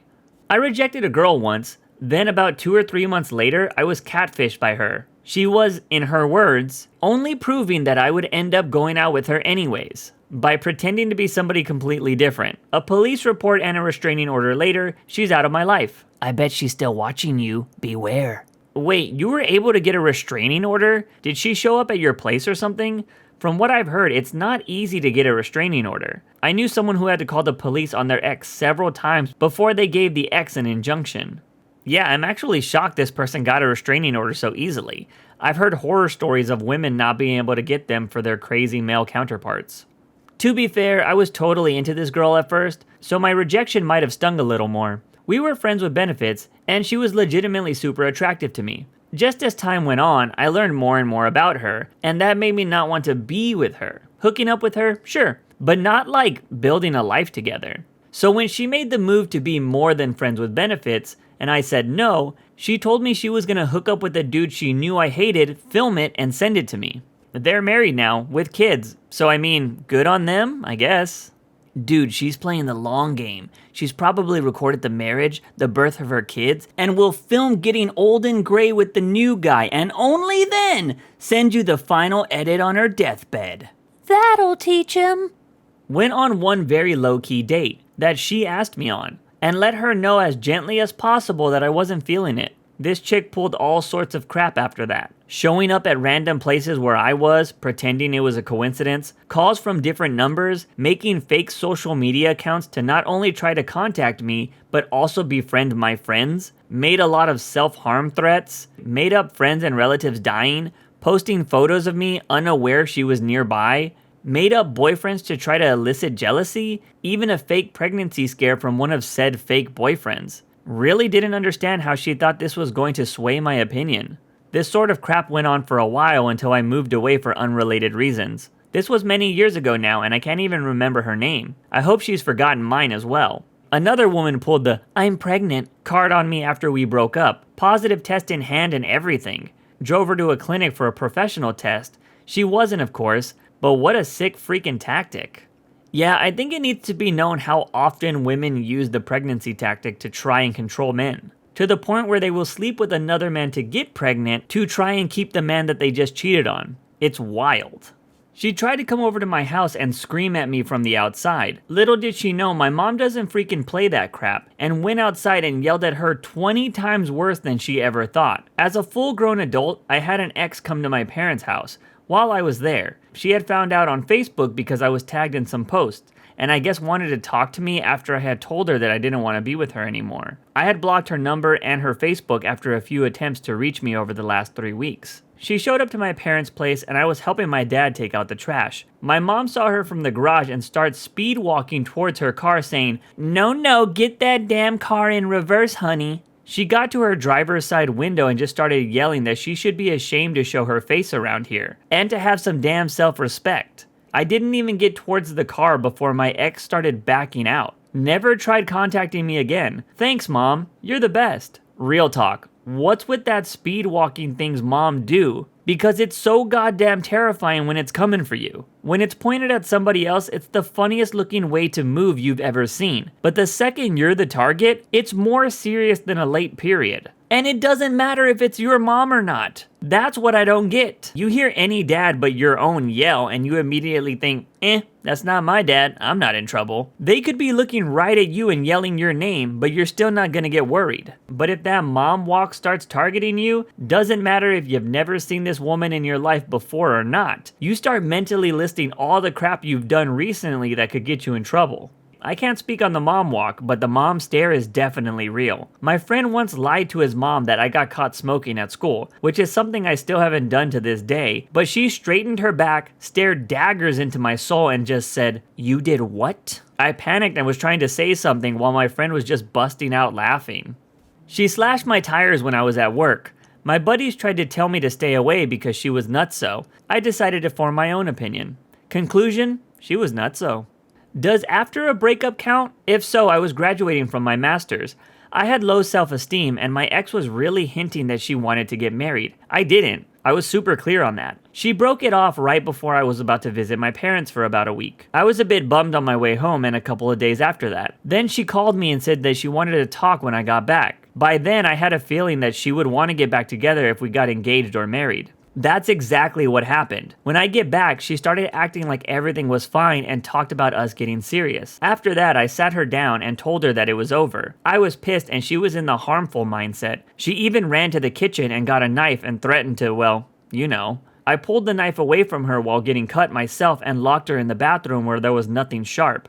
And I called a friend of mine to give us a ride so I can leave her at her house. At that point, I didn't want to leave her at a cab or act crazy or go missing or something. That's not the end of it either. It had just begun. The next morning, I woke up to 30 texts and 5 missed calls, which I decided to ignore. It escalated to 40 a day and 20 missed calls for about a week. Then notes in my car. Then a friend of hers started coming to my house to talk to me and say what went wrong and apologize for her. I told her that I was not going to get back with her. When that didn't happen, she sent over 2 of her friends to beat me up. Luckily, my friends were in my apartment and they backed off. The next morning, I had 2 slashed tires on my car. Almost missed a job interview. She would stalk me by staying at the cafe across the street from my place for hours, monitoring who came in and who came out and at what time. The final straw was after about 3 months had passed, I started dating a girl and we went to my apartment to DVD and chill. I got a call about an hour in. It was a friend of mine saying that he got a call from my ex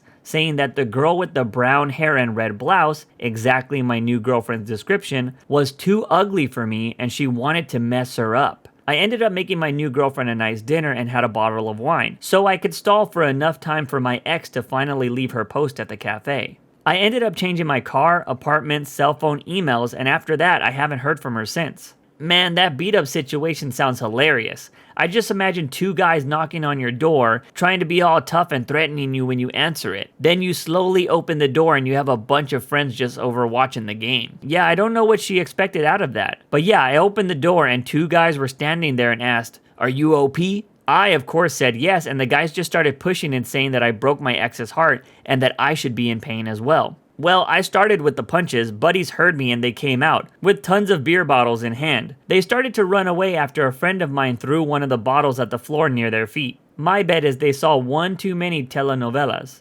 Kind of related, but a friend of mine stalked a boy in her class for almost 2 years and would always tell people, faculty included, how she wanted to marry him and have his kids, and keep him in her basement, etc. It was mostly joking, but her crush on him was real. Anyways, one of the teachers ratted her out, and she got hit with the threat of a restraining order by the OP if he wanted to press charges. She was mortified, but luckily he didn't want to pursue anything with the law. After that, she cooled down with the stalking. A year went by and she said that she was over him, but then decided to solicit him for a hookup via Instagram DMs, and then told everyone about how she did so. She was reported by the faculty member yet again. When are people going to realize that DMs don't stay private anymore? Then again, why did this chick go around telling everybody she did it? So a little backstory, I was in high school and found out this girl was cheating on me, so I broke up with her. She wanted to get back together, but I wasn't going to fall into that again. She texted me like once a month trying to start a conversation to get back together. I kept it to small talk for about 5 minutes each time before killing the conversation. Every time I rejected her, she would get absolutely pissed. She would badmouth me around the school. She tried convincing my friends that I was gay. She tried saying that I beat her, and the list would go on and on. Oh, and she tried convincing me that she was pregnant. She would make comments like, "You're gonna be a dad." So I went to her house on a Saturday and told her that I will pay for a test, but she got really pissed and started making excuses. Luckily, nobody ever believed her, and I graduated now, so I don't have to deal with her. She still tries to get back with me through text every now and then. There was this girl that used to hang out with most of my friends, and came at me with aroused fury. The worst event happened when we were all at my house getting wasted. At first, she was just being flirtatious, but the more she drank, the louder and more obnoxious her advances became, to the point where she was just repeating, "OP, let me get a taste of that popsicle stick." My strategy was to laugh and brush it off, hoping not to agitate whatever primal instincts were fueling that flame in her loins. Eventually, she got up from the couch, gave me this sort of determined look, and said something like, "I'm just gonna taste it." Then she started to rush over to me, when she slipped and straight face planted on the hardwood floor. The floor itself had a crawl space underneath, so the sound reverberated like a bag of bricks just being dropped. While everyone was pointing and laughing, I went and hid in my room. And for the next hour or so, I could hear her wandering around looking for me, yelling and saying weird stuff. Eventually she left, and from what I've seen on her Facebook, it looks like she quit getting wasted and is doing way better today. No more popsicle zombies. That might have been hot if she wasn't wasted. I dated this girl in high school, and she was really clingy, so I broke up with her. I came home the next day to find out that she had been calling my house every 5 minutes and hanging up. She wouldn't stop calling, even after I picked up and asked her not to do it anymore. We had to call the police. I ran into her dad a few days later, and he apologized for her bad behavior. Years later, she moved in with a friend of mine and screwed him out of a ton of money. Apparently, he was giving her money for rent and bills. However, she didn't use it for any of that. She moved out of their apartment, and when my friend got home one night, found out that he was being evicted and his girlfriend was gone. Had a girlfriend holding a knife against my chest when I tried to break up with her. Needless to say, we ended up doing the tango, and I broke up with her another day, by phone, because I wouldn't go nowhere near her with bad news. And people wonder why guys decide to break up with women over the phone or via text. Situations like this is why. Mine is pretty tame in comparison to others, but chick wanted me to ask her out to homecoming, but I had been dating my girlfriend for about 2 years, so I was obviously going to take her. She didn't like that because apparently I was in love with her just because I was nice to her and had conversations with her during English class. Anyway, she asked me and I say no. I tell her that I was going to go with my girlfriend, but she was more than welcome to come hang out with us and we would even dance with her. She got pissed and stormed off. 15 minutes later, I'm smacked in the side of the head with a plate of french fries covered in ketchup. She then proceeded to get some kid to go to the office and say that she threw them because I spit in her face. I almost got expelled because she was in tears and really selling it. Thankfully, the snack bar attendant saw everything and intervened before anything happened. She didn't get in trouble or anything, the school just acted like it was over and done with. She moved to Alaska or something after that. We really need to start punishing people for lying about stuff and trying to get other people in trouble.